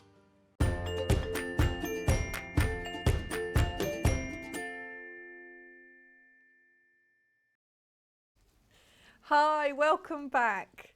Now, I've got one very bit of disappointing news. Susie's returned, but she didn't bring any cake. Sorry, I forgot. You know, what can I say? But she did actually check the machine out that she was using, just to make sure it's ready to use today, so I will let her off. But let's go straight into this hour because we have got this amazing kit. It's called Maze of the Classics Quilt Kit. It's by Moda, so it's a really good make. The finished size of the quilt, it's in the instructions, but in inches, it's 122 centimetres by 153, or in old money, 48 by 60 inches. Look at this kit. So this is the, oh yes, look at the kit. This is what you're going to have in your box to make. So this is the box here. So we've taken the sleeve off, but just so it's easy to unpack. But look how lovely it is when you open it up. I know this doesn't matter, but it kind of does. So this is the instructions. So you've got your full instructions here, which, as I say, gives you the dimensions, all of the different fabrics, and then the layout. Now, it's actually, you can see there's not a lot of instruction because it's deceptively simple. It looks amazing, but it's deceptively simple. So it's a really lovely thing. Then inside here, so if I can unwrap this carefully, it's like getting a present, isn't it? You've got all the fabric that you're going to need, all beautifully in a ribbon. Shall I untie the ribbon? So this is a complete... What To build up to untying the ribbon. Oh, It's like, oh my gosh, this is just awesome. I know, because I've got to put this back later, so this is difficult to untie neatly. I'm going to have to pull it out. So there we have in here, we've got all of the fabrics that you need and the quantities you need. So this is for the front and the binding. So you do need your own backing, and we do have some backing fabrics to sell, and you do need your own wadding. But these are all the different fabrics that you get, all from Moda, and the quantities vary depending on what piece you're using them for. So it's what you need. But you said, Suzie, there's still actually quite a lot left. Yes, there is, yeah. Yeah, if you follow the cutting instructions, I mean, I've cut all of my pieces, so they're all ready to go, but I still have all of that amount left. If I bring it under the camera, that's even more useful, isn't it? You can see I've still got plenty left, so I could piece together another smaller table runner, placemats, cushion to covers. match your quilt. Yep, or you could add in some plains of choice, and then you can make another quilt from it. So there is an amazing amount left. Yes, it's Beautiful. really good, isn't it? Yeah. It's from the Spice It Up range. And this is by Jo Morton. But look at these. I'm taking them off here. You can't see what I'm doing. So these are all beautiful colours. There's just so many of them in here too. It's all sort of very autumnal colours. Ooh, look at this. So how many have we got in here? Just having a look. There's masses. 21 fabrics in total. 21. 21 fabrics. Yeah. They're all beautiful. They all coordinate. They all really, coordinate beautifully, don't they? And Yeah. it tells you exactly how to cut them out and which pieces. Look at the cherries on that one. So don't forget, I've already got these ones out. There's just masses, and then the plain. What's the plain one used for? Is that the one That's used? your to do your half square. Well, your triangles to get your background on the smaller pieces here. So that's where all of that goes. Yeah, and that's actually one of the Moda grunge, the basic grey Moda grunges. It's beautiful colour. I love that. So it's not plain. No, it's got that sort of grungy, distressed element to it. Yes, it has. Look. Yeah. Can you see that? Looks a bit antique-y. It does, doesn't it? Yeah. It looks as if it's sort of been treated. So it's really lovely. Now, it's obviously a pricey item at £109, but it's on split pay. So you can get it on 2 split pays. You pay the first one 54.99p and you get your lovely kit, and then you pay the second price in a month's time. So it's really lovely. This is for a Moda kit, and it's so, I mean, to be honest with you, this is so beautifully packaged that it makes a lovely kit for you to make something, but it also makes a lovely kit as a gift. Yes. As, you know, for somebody who quilts. Yes, it would. Oh, it'd be a stunning It'd be gift. a really lovely I would present. be so happy if anyone wants to buy me one. I know, exactly. Yeah, feel free. Mr. Duncan. So this is really lovely. Look at it, all these lovely fabrics. And that's 21 pieces. But as Suzie has said, you get quite a lot left over as well. So it's not a case of just, you know, you'll use all of this up. You'll have enough to make, as you say, table runner, cushion covers, bags, whatever you want to do. Aren't these beautiful? Look how neatly I'm putting them back in. I am. I'm very impressed. Are you impressed? Although I haven't got the ribbon underneath them, so I'm going to have to take them out, put the ribbon under. But yes, so these are this. Now we've also got some plains. So plain backing. So let me just pop that to one side. So we have a cream, a dark brown and a beige. Which one should we look at first? Beige. So that's this one. So it's 3.5 metres of a plain cotton. They're our usual Rose and Hubble quality cotton. They're 112 centimetres wide and you get 3.5 metres. So you might have a seam down the middle of the back because the quilt size is 122. So it's not quite wide enough, but you could, because you're saying you've got so much spare fabric, you could actually use What about a strip. use this? Yeah, do Make a a strip out the patch back. strip, 2.5-inch squares patched together down the that back. would look That would lovely, look wouldn't it? amazing. Yeah. So that's the sort of beige colour, which teams really beautiful. Well, in fact, all of these team beautifully with this. Then we have the cream. So again, it's exactly the same thing. 3.5 metres of the cream, 112 centimetres wide. So it's a nice cream backing. This is, even if you're not using it for a backing for this, actually, this is always handy to have. Yeah, absolutely. Isn't it? Have a Neutral nice big tones are piece like always this. good to have in your stash. So that's really good. And what is that? £23.99. That's for 3.5 metres. Crazy. And then finally, we have the sort of slate grey. So we've got the slate grey version. And again, it's just a nice plain Rose and Hubble quality, 3.5 metres, 112 centimetres wide. And that will also go with this. So it's up to you whether you go for whichever colour. And this is cotton, isn't it?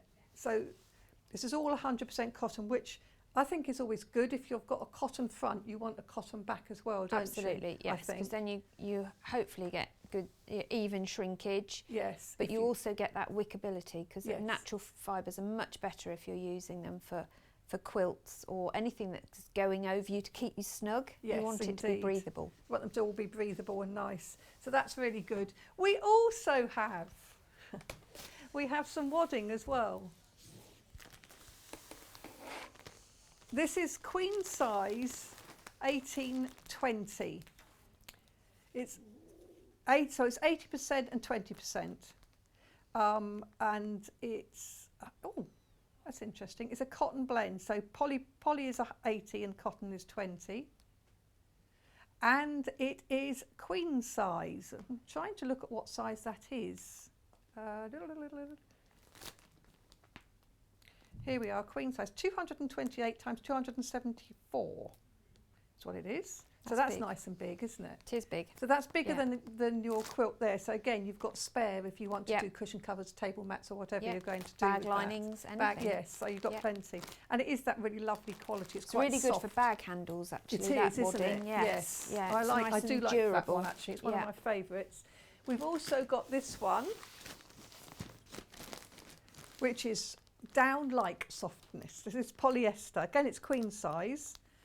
So in old money, that's 90 inches by 108 inches. So this is nice. So this is sort of like very traditional looking polyester wadding.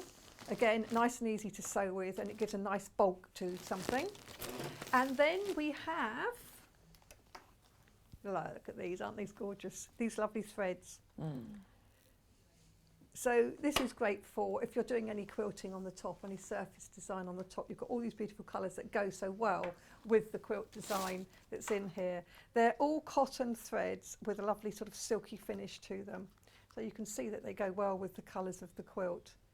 So that's really lovely. And you've got 8 reels, 100% cotton, and 150 metres on each, or 164 yards.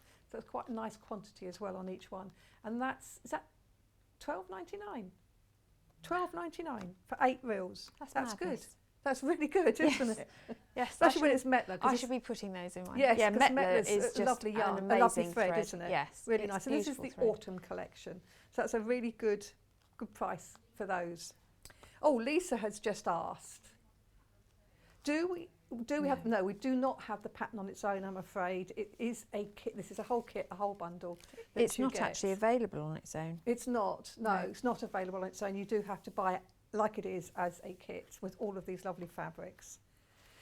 So, shall we go to the... Shall we go through? Yes, Should we because I think... what show we want how to do is- easy it is to make? Because even I stood there early on this morning and I looked Yes. and think, how is this put together? And Kat came out and joined me.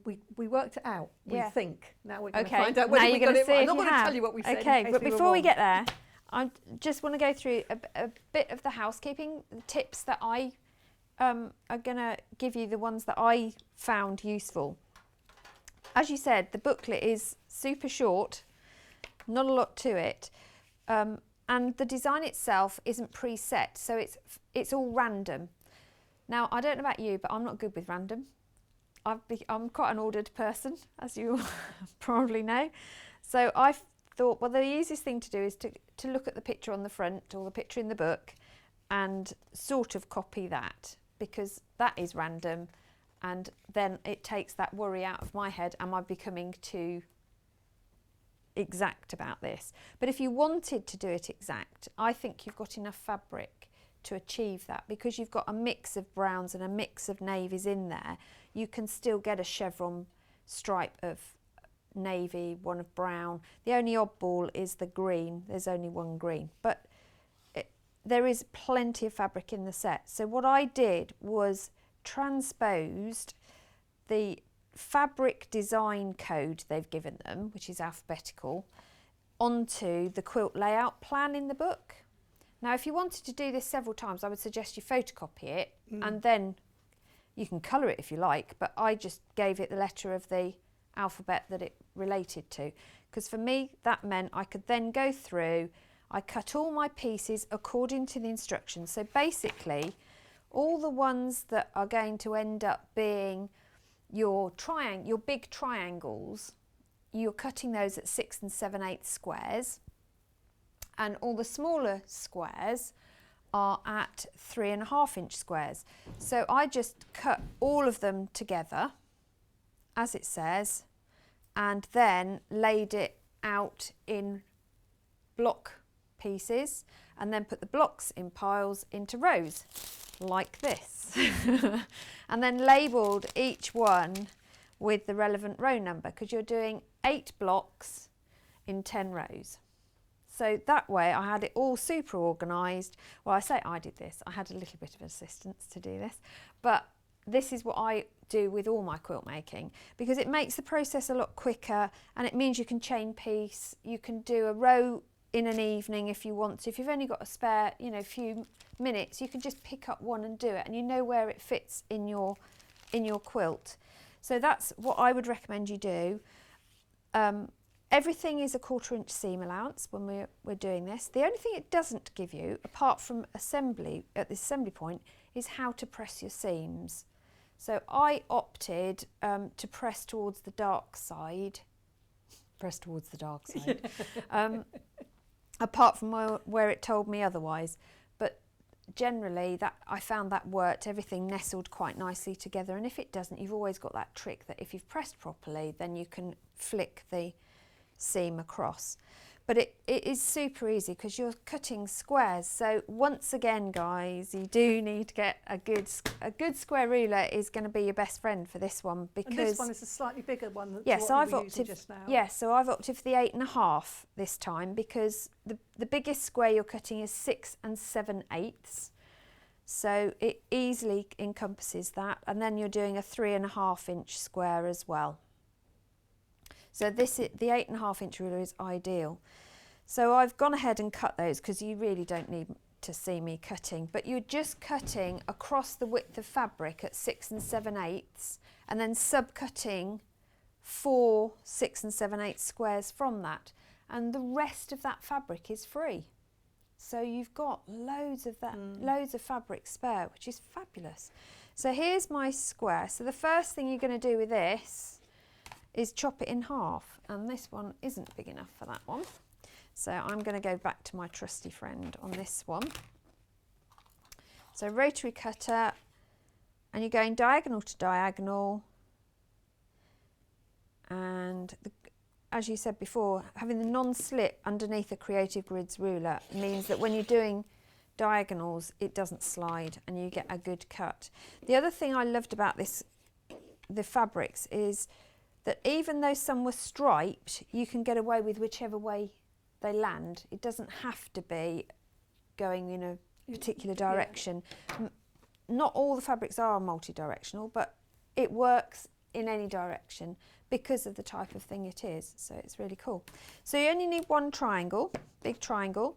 Then you need your 3.5 inch square of your pattern fabric, and then from your background fabric, which in the instructions is fabric U, you're going to do another diagonal cut. So you're just going to cut that square into half. So these are 3 7/8 inch squares that you've subcut, and you actually need to cut a total of 80 of these, which sounded a lot.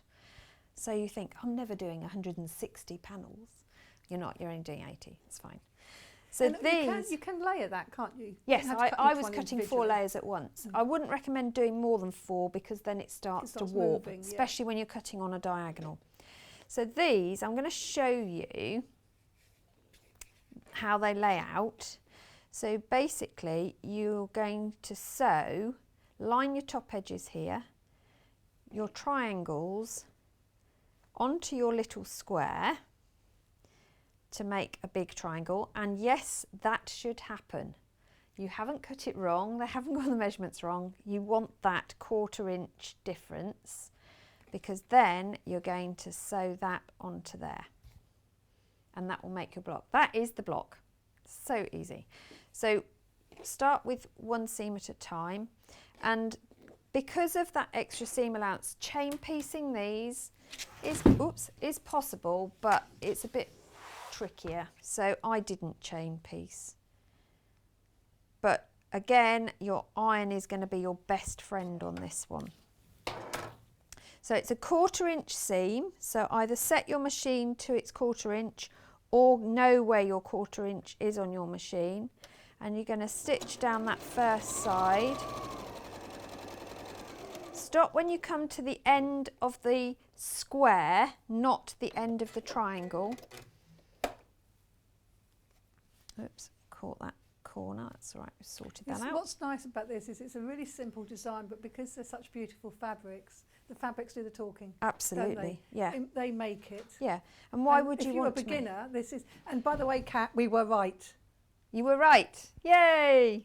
Working out how to put this block together. Good. We were right. It is super easy, super easy. So, and I think if once you've done all the cutting, which doesn't take long because it's just squares and then cut in diagonal, you could easily make the quilt top in one day. Could you? And then Goodness. have a, you know, the time is always your quilting, isn't it? That always takes longer than putting a quilt together in. So that's the bit that's going to slow you down. These people with lucky people with a long arm quilt. Yeah, well, yeah, dream. So I fold back the one you've just cut because you don't want to catch it, and then you place your second one, again straight edge there, and then you're going to line those seams up, and this time you're going to stop or start where those two cross over, so you're leaving that gap. So it's up to you whether you stop it or start it at that point. I just went by which side of the fabric it was on, to be honest. I always forget that this machine, ooh, you have to put the foot pedal, the needle down. Mine does it automatically. Does it? Yeah. Forget about this. So if you've gone beyond, don't panic because you can just unpick a few stitches if you want to. So this is where you do need to press, and you press those seams. I pressed everything towards the cream background, if you like, fabric. And you do want to give it a really good press so you've got a really nice flat seam, because then you're going to get a really good flat seam when you sew the next bit. So that's that one. I must just say we do have that iron on the show because I This know one. it's been out of stock There you go. recently, so we do have that back because it is so handy. Yeah. $39.99. The other It's on thing- the website. The really good thing I think about it, not only its ergonomics, but the length of lead, because where I have my workspace, the lead comes from that side of the table, So but nice it's to have a still nice long enough to lead. bring and work properly. I'm not all at funny angles. So the next stage is then to bring your big triangle and lay that over the top, line it up, and you're not looking to line everything up exact because it won't, remember, because these are a 1/4 inch bigger. What you're lining up is the middle bit here. Now it may be useful, you might find it useful to put a pin in, you may not. I always think because it's on the diagonal and it's a large, relatively long length, it is useful to have a couple of pins in there. Saves it slipping and me having to unpick. And then it's a 1/4 inch seam, you're just going to sew those together.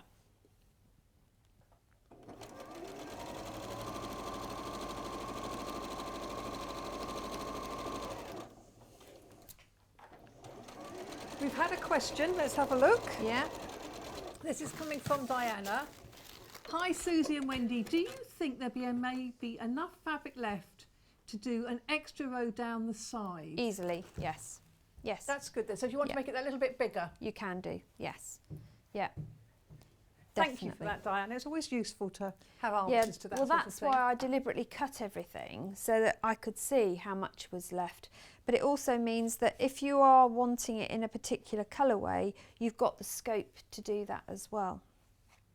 So that's that seam done. So I'm going to set my seam and then press it. And I've pressed towards that big triangle. And then And that is as difficult as it gets.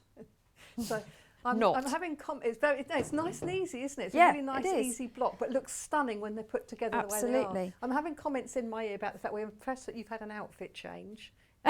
Now you're matching the more in tone with what you're doing. yeah. And I've been asked, where's my outfit change? Oh, well, that's rude. I haven't got one. Well, with respect, you haven't had time. No, I don't get time in between to go changing I've had a clothes. bit of time. So I've gone ahead and done another one to the point where I'm sewing the two triangles together. So I'm just going to finish stitching those together.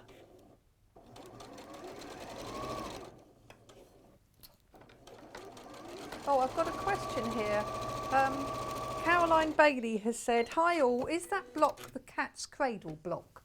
Oh, I don't know what it's called actually. In the instructions, it hasn't given you a name.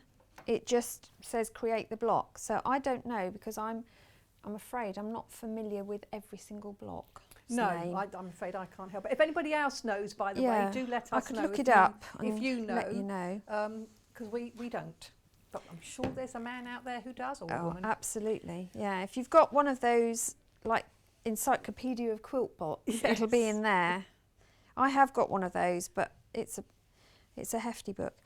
There is this fabric that I'm just pressing now is one of those fabrics, a bit like gingham fabric, where your eyes go a bit squiffy. So I apologise if the camera's going loopy now, because it is one of those where your eyes move with it. Yeah. We said it was like the test for your eyesight, you know, where they say stare at it and move it away and then you go blind because you can't see anything.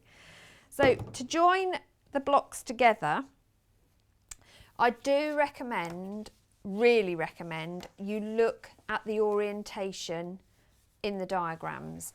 Don't rely on memory and guesswork, because you will be unpicking if it's wrong, because you won't get your chevrons.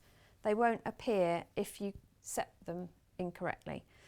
So you want that effect coming through. So I've already made row 1 completely. Here it is, all sewn together. But I want to do row 2 now. So just for speed today, I have already sewn some of it together. So I've got these 2 left to do. So I'm going to join them onto the end here. So again, I'm referring to my diagram. So the only seams I'm matching are these 2 here, because this one's going to go like this and this one's going to go like that in order to carry on that chevron effect. And you know that because you're looking at the picture. I am, yes. But once you've done a couple of rows, you get used to positioning, but even then I always double check because it would be horrific to go wrong. So when I'm matching these 2 squares here, so it's the seam I'm going to match first. So I'm going to use my pin trick, she says, losing her pin cushion. Because at home I have my pins in a different place, but when you're here, because you're only allowed to work at certain angles, they're all in the wrong place.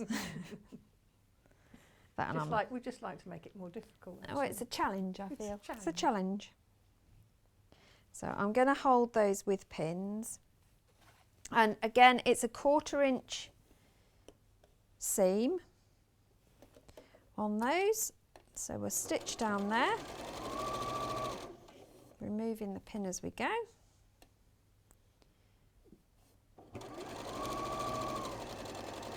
But you can see how this is such a quick quilt to make. And I like the fact that, you know, it looks more complicated, but also, as you say, when you're joining those together, you've only got one seam to worry about on that. Absolutely. So you can pin that seam and then exactly. out the outer edges. So they match nicely, so I haven't got to unpick that one. Then the next one, there is nothing to match, so it's a really nice one to join, apart from at the top. So as long as you've got that lined up, you're okay. But again, I am going to put a pin in it just to make sure that it doesn't slide as I whiz down the seam, or you get a dog running past or anything like that. And stepping on your foot pedal. Yeah, bless him. It's the sort of thing a cat would come and sleep on as well. They do, don't they? Yeah. Well, they are, you know, it's something different, isn't it? It is, yeah. Got to be done. It's that, or I mean, your foot does slip occasionally, doesn't it? Let's be honest. Right, so again, 1/4 inch seam, off we go.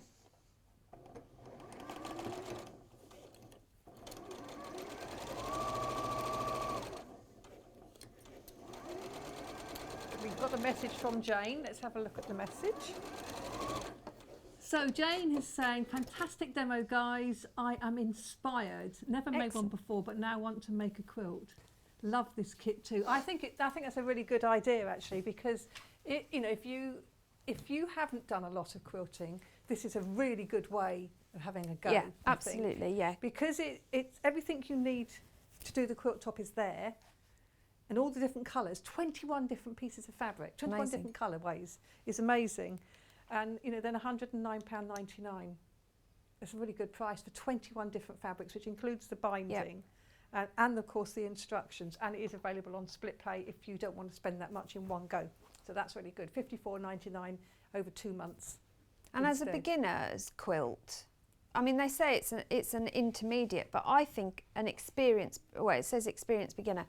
I think if you take your time, if you've never made a quilt before, as long as you've got the right ruler to do your cutting, and you're cutting with a rotary cutter and on a proper mat, you've pressed your fabrics before you start, because they will have creases because they've been in a box, then you're going to get good results. Just take your time. It's not a race.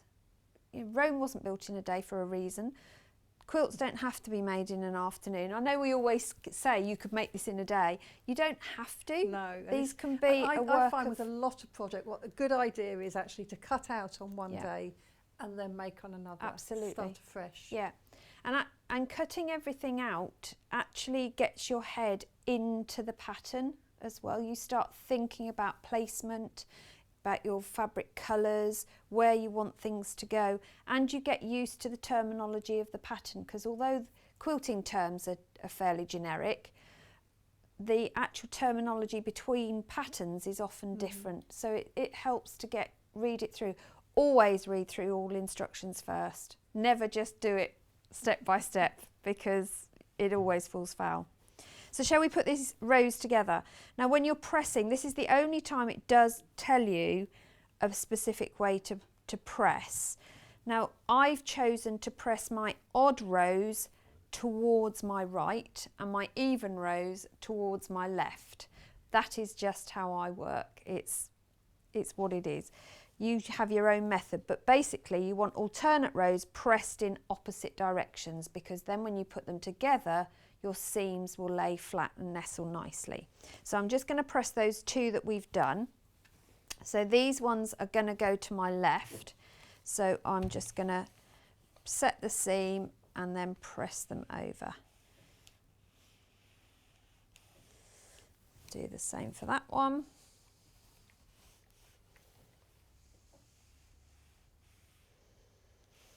So that's those pressed. I'm going to put my iron down here for a minute, because we're working with quite a bit of fabric now.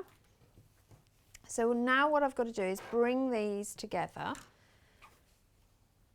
Just double check with your directions and make sure you've got them the right way. But already placing them, you can see those lines appearing. It's really cool. I love this. The other thing as a beginner, I will just say, don't worry about things like this, where you've got the points and then an extra bit of fabric. That is your seam allowance. That is supposed to happen. So don't panic. I know the very first time I did a quilt and I saw that, the number of times I unpicked it trying to get it to match was unbelievable. And then of course you don't have points when you sewn it together. Exactly. So that is supposed to happen. I just thought I'd say that, because if we've got someone who hasn't quilted before, that is it, and they doesn't always explain that in things, does it? So you're going to go along and you're going to match these seams so that when you stitch these together, they line up. And I do think it is worth taking the time to do this. I know it's boring to watch wherever you're watching from, but if you want this to have the right finish, just taking time to nestle seams and line it up, I think is worth it. And this is the sort of thing that if you've got your rows you're done, as long as you've numbered them on the back. Remember, you can use your friction pen to number them because that will iron off later. You can sit in front of the telly and put these together and then stitch them later. But just a few minutes of nestling seams.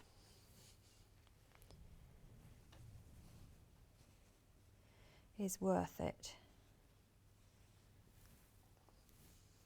So this is when you have got more seams to match, isn't it, when you're putting Yes, the rows together? yeah, this is the worst bit, isn't it, for seam And once pressing. you've done rows 1 and 2, do you then add 3 to 2, Yeah. or do you do 3 and 4 and then add? Then what I do is make up every row, and then I'll add them row by row by row. Right. I tend to, and what I tend to do is add them in opposite directions. So if I sew from left to right, row 1 and 2, I'll sew rows 2 to 3, right to left. Okay, you just turn it over to sew it from the other side. Yes, and the that reason way I do that, it stops it it's warping. Not going to go off in one direction. Absolutely, yeah. And just make sure that you use the same setting on your machine as you've used all the way through, so you've got that 1/4 inch, because then all your seams will line up properly. Don't switch machines or switch the setting. Yes, because sometimes a 1/4 inch isn't the same, is it? No, it I've got isn't. 2 messages here. Yes. Julie McBride said, couldn't resist, such beautiful fabric. Is it usual to have tiny bits to trim off? Brilliant demo from you both. Well, that's very kind, as I'm just sitting here doing nothing. Thank you. So can you answer that? Is it usual to have tiny bits to trim off? Yes, you will with triangles. You You'll have always have little ears, those won't dog you? ears, yes. Yeah, if you're doing triangles, hexagons, you end up with those dog ears. You can trim them off if you like, but no one's going to see them. They're going to be underneath the wadding, you know, on top of the wadding, underneath the quilt. You're never going to see them. Yes. So if you've pressed neatly, you don't have to trim them. That's good to know. Diana Waterman said, I would never want to rush an expensive quilt. I want it to last and enjoy every stitch. I think that's Absolutely. true. I think this Yeah. would be quite a therapeutic one to put together too, because would, yeah. it's a very simple block and you could just enjoy. Wendy Allen, another Wendy. Hello, Wendy. Hi, ladies. Yes, this is the cat's cradle block. Yay! Creative Grids do a cat's cradle ruler. It was on the show with John over the weekend. Well, how about that then? We There obviously you didn't watch go. at the See, weekend. we should have known. We should have known. Kat, that's your job to know that. I was fence building, so I definitely wouldn't have seen it. Where were you? I was helping, well, I wasn't helping, I was hindering fence building at home. I was occupying the dog, stopping him hindering. You see, Right. I do a lot of things like, you know, we have done the bathroom in my house. We being, I made a cup of coffee whilst. Yeah, but you see, if you hadn't made that coffee, it wouldn't have got done, would it? Wouldn't have See? done, would it? That's how I feel. We planted my trees in the garden, which actually was my son was doing most of it. I did help a bit. I've got to move one of them. I planted it too close to the fence, Oh, apparently. did you? Right, so we're going to scoot down here. Now I've pinned it, it makes it a lot easier. Yes, you can go with a little bit more pace to it, can't I you? can. Just hold your seams down as you go so that you know there's no rucks. It's got another message from Karen here. According to the Quilt Encyclopedia, the block can be called Spinner or Brave World. Wow, Okay. how interesting. See, this is always the thing, isn't it? Yeah. There's often more than one name Yes. for the same thing. Yeah. It's like sewing machine stitches, and years ago I was asked if I'd write a book on sewing machine stitches. I said you can't, because one machine it'd be called a blanket stitch, Yeah. and another machine it'd be called an applique stitch, but it's And- the same stitch. Yeah, and different countries call them different things, you know, like Yes. serging and overlocking. Yes, wadding and batting. I mean, yes, it's exactly. we all have our own So little. we call it wadding because Yeah. we know how to call it properly, and American call it batting. But you do, and it's like basting and tacking. Yeah, It's the same thing, isn't it? absolutely. Yeah. Oh, I So remember. yes, there is a different language in sewing and quilting. Remember thinking I'd done something completely wrong when I had tacked something because it said based, and I thought, oh no, what am I supposed to do? Yes, Basting's what you do to the turkey at Christmas. Yeah, exactly. Even as simple actually in dressmaking that you use a 5/8 seam or Yeah. a 15mm or a 1.5 centimetre, and it's all exactly the same thing, but different people call it different things. Yeah. We're almost there, folks. That's good. So that's your two top rows done. Yeah, two rows done. And how many rows did you say there are There's altogether? 10 rows altogether. Yeah. No, I like this. I think it's a lovely design. It is, and actually you can move the blocks around, which is why I think it's got several names, because if you put them together in different ways, the design would spin. Yes. Because you've got those big triangles and the smaller triangles and squares. There we go. This is where I get uber critical, and I'll unpick a seam if it's literally a millimetre out, because I am so sad. There you go. So you can I've see missed the one. chevron starting Missed here. one, but there you go. Yeah. I mean, it looks amazing when it all comes together. Doesn't it? And it just looks, Yeah. it's far more complicated than it really is, But which is fabulous. I actually love the fact that it's all random fabrics as well. I think it makes it look really vintage and Yes. homey. And the binding, so they give you enough of the red fabric to do your binding when you finish. There's no border, it's just straight onto the binding. So you cut your 2.5-inch strips of your binding, and those you'll join together, whether you choose to do that on the diagonal or straight, it's up to you. The instructions are in your leaflet, so you don't have to invent those. You can, and believe me, there are thousands of videos online to watch for binding if you've never made binding. But then you're going to stitch it however you prefer. If you prefer to stitch to the front, take it over and attach to the back once you've quilted, that's up to you. Or you can do it the other way around and hand stitch. It's entirely See, I often preference. do it on the back and then bring it over to the front. So you can stitch and then in I the ditch. can top stitch, Yeah. or stitch in the ditch. See, from the I like front. to hand sew because, of course, I have hours free, but I do like a hand Minimal sew. hand. I like hand embroidery now. I'm really into Yeah. that, but hand sewing instead of machine Yeah. sewing when you can machine sew it. No. Yeah, no, so that's why I say. I know a lot of quilters out there will be going, oh no, you've got to do the hand stitching. No, I don't know. I Part think of it, I think isn't it? it's moved away, hasn't it? Because people know they're precious. But one thing I would suggest is somewhere put in the date you've made it. Don't write it in a friction pen because obviously it'll rub off. It'll line off. But have a little label or something on the back to say when you've made it, because they Yes. are heirloom pieces, as someone's already said. And when they're beautiful fabrics. They're pieces that you want to use a lot and remember you putting them together. Does it give you any advice on the quilting of it? No, it doesn't actually. And this one was free motioned to finish it off. But if you're scared of free motioning, like me, it does my head in, then you can just stitch in the ditch, or you could just do a 1/4 inch stitch up the chevrons to accentuate those. You could go round the blocks. You See, could I just quite do like it diagonals. A 1/4 inch away from the edges. I do. I think that looks really nice. effective, and it creates that sort of channel and gives those diagonals a real depth to them. And on this one in particular, you could create almost like road maps going up by doing that, or stitch in the ditch. But if you are going to quilt, which is a good idea because then the panels stay together, when you wash it, you don't get the lumps and bumps appearing. But always remember when you're putting your layers together, to make sure that your backing and your wadding are slightly bigger than your top, because otherwise, once you've finished quilting, you might find that they're slightly smaller than your top because of the way the threads all come together. So always make sure you cut those bigger, then quilt it. And those curved safety pins or ordinary safety pins are great to hold everything in place, but spray based as well. And quilt a bit at a time. And my top tip for that is to roll it. So roll the pieces, because you've not got a big area here.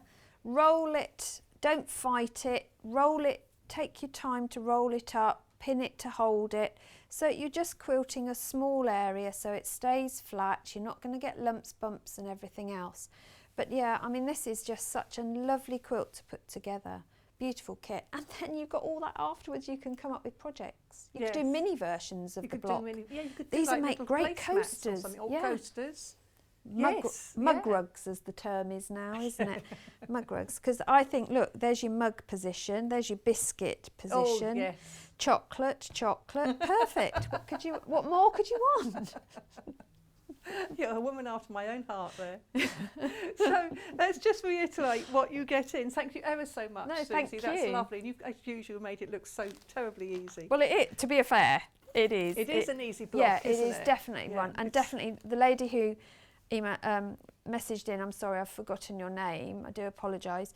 But as a beginner, you will love this. You'll make it and you'll be uber proud that you've done it, because it is one that you can achieve. Yes, I think so, and it is one that anybody can achieve. And it is relatively quick, even if you take your time. Yes. It is relatively Oh, quick. absolutely, yeah. But you could, as you say, you could do a row a day or something like that, Yeah. couldn't you? Yeah. You just take your time, enjoy the process. Yes, And definitely. you could hand quilt it if you like. If Yeah. you're that mad, you could do that. See, I'm not yet at that madness level, I have to be honest. I can see, I'm I can probably see the getting there. pleasure of that actually. Of, as you say, just sitting in the Yes. evening. I mean, you can sit in front of the television and you can just do some really nice hand Yeah. quilting. And I've seen quite a lot of like big quilting, big Yeah. hand quilting. So you kind of use bigger stitches and thicker yarns. And, Yeah. and it kind of like makes another dimension to the whole thing. Yes, yeah. So it is nice. Yeah, one of my lovely ladies, Angela Damon, does that. Does Yeah. it beautifully. But if you look back at the previous hour that Suzie was on, she had her own kit. The was it Trip Through the Tiptoe Through the Tulips. Tulips? It was a Tote. song. It was a lovely big yeah. tote bag. Oh, it's on the mannequin behind me Yeah. now. And it's got a nice sort of here it is. Look, it's lovely. But again, a simple design. Yes. This is one that you've designed, and we were talking Yes. about all the design elements that go into creating the perfect size and getting it really, really beautifully sized up. And it's simple to do once you know how, of Yeah. course. And you get full instructions for Yes, that. full instructions for the whole thing. Yeah, so yes. that's really good. Yeah. But thank you so much. Thank and you thank you very for bringing much. the cake in. That's all I right. will have another slice of cake. We'll see you soon. Do you know when you're back? Yes, I'm back on the 8th of May. 8th of May. I don't know what I'm doing, but I'm back on the 8th of May. And then again, I'm in at the end of the May as well. Oh, okay, lovely. I know, you can't get rid of me. We don't want to.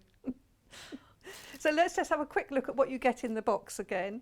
So obviously it comes beautifully packaged with the outer packaging on it. Can you see that? So it comes out in this lovely box like this. And then once you're inside, you have the instructions, and they're beautifully produced, but relatively minimal, purely because it's actually a very easy design to do, as you've just seen from the demo. So if you note down today's date, 14th of April, you can go watch back on YouTube and you can see it. So just when you get it, it's beautifully packaged with ribbon, and then when you delve in, you've got all the fabric you need to do the top, including the binding. So there's 21 different pieces of fabric. So look, and they're all beautifully coordinated, all sort of these autumnal colours that look absolutely gorgeous. That's the first 4. Then we have another lot. Oh, I've got more in this pack.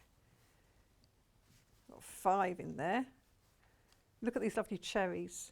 These are really sweet. This is from the Spice It Up range by Jo Morton for Moda. And then we have another range. Look at that. So you can see how many is in here. And a lot of them are quite big pieces. I'm not sure if they're fat quarters. They're quarter yards. Quarter yards. Yeah. Oh, quarter yards. So it's a long and, what do you call these when they're quarter yards long and skinny? Is it a skinny one? Long 8s. A long 8, is it a long Yeah, or 8? long quarters, yeah. Long quarters, isn't it? Because Yeah. they're fat quarters, so is this a skinny That's quarter? a long quarter. Yeah, because it's width of fabric. Yes. Yeah. So that's actually what you would, traditionally when you're thinking about a quarter of a metre, this is what you'd normally get, isn't it? Yes. You'd get a yes. long one, Yes. which is it why they're called fat when they're fat. Yeah. And then this is the last Crazy, lot isn't here. it? You get more So- of the red one because that's the one that you use Yes, for your so binding. the red one is the one you use for your binding as well. So Yeah. each of these, you get all of these, look, they're absolutely beautiful. It's been really popular, and not surprisingly, because it is absolutely beautiful. I'm just going to put that ribbon back But in if place. you wanted to, you know, instead of just using the red, you could use some of the other pieces and do a patched binding. Yes, So you've because got you could actually elements. put a border around as well if you You wanted. could. couldn't You've you? got enough to do a border if you wanted to. Yep. But it would have to be in pieces. You couldn't do whole bits, but you could Yes. easily do that.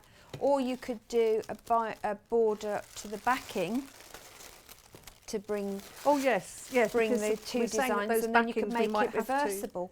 Yeah, you would. That would be lovely, wouldn't Yeah. it? Yeah. Or you could make, you know how you get a quillo? Yes. So you get a quilt in a bag sort of Yes. thing. You could do that, couldn't you? You could make a bag to go on the Yeah. back to make a quillo. Absolutely. Yeah. So that's really gorgeous. So £109.99p, or split pay £54.99, I think it was. Yes. So you do get the whole lot before you've paid for it, or you get the whole lot to start sewing with. So, oh, of course, and don't forget that 1p&p that if you bought something earlier today covers this as well, of course, even though it's going to be a heavier box. But let's have a quick look at what's on tomorrow. So tomorrow we have got, now this is with me again, I remember this week, I'm in tomorrow as well. It's Embroiderers Guild book launch, which is an exciting thing. I love the Embroiderers Guild, they do some really beautiful work. That's at 8 o'clock. We then have Emma's American Hand Piecings. That's with Emma Bradford. Lovely Emma Bradford coming back for that. Then we have at 10 o'clock quilting tools. So all sorts of really useful quilting tools. Some things that you kind of like real must-have things. And then at 11 we have Bugs and Critters quilt with Emma. So she's coming back to do a Bugs and Critters quilt. That's as close as I want to get to Bugs and Critters. And then at 12 o'clock we have workroom gadgets. So some more fabulous gadgets that you might find a must-have and you've got to have in your sewing room, which are really good. So now we are going to go over to Yarn Lane. So if you want to join us there, go to yarnlane.com. That's www.yarnlane.com. It's the same account details and it's the same post and packing. So if you continue staying with us and you buy something from Yarn Lane, you don't have to pay P&P again. It covers. What we have got is a really exciting book launch with the author herself, who's written previous books, but this is the first time she's joined us here. And we have got the cutest, they're crocheted toys, aren't they? Crochet, they're cutest crocheted animals, aren't they? I like the frog with the flippers. I think he's really cute. I like the I elephant. found it. Oh, you like the elephant? I I like haven't the seen the elephant. elephant. And isn't there a bear or something with and anyway, so we've got kits. So we're going to make sure we give her a warm welcome. So do Facebook in and let us know. So Facebook is Yarn Lane TV. So do come in with that and let's give her a warm welcome and make her come back again another time. But just see you in a few minutes over on Yarn Lane.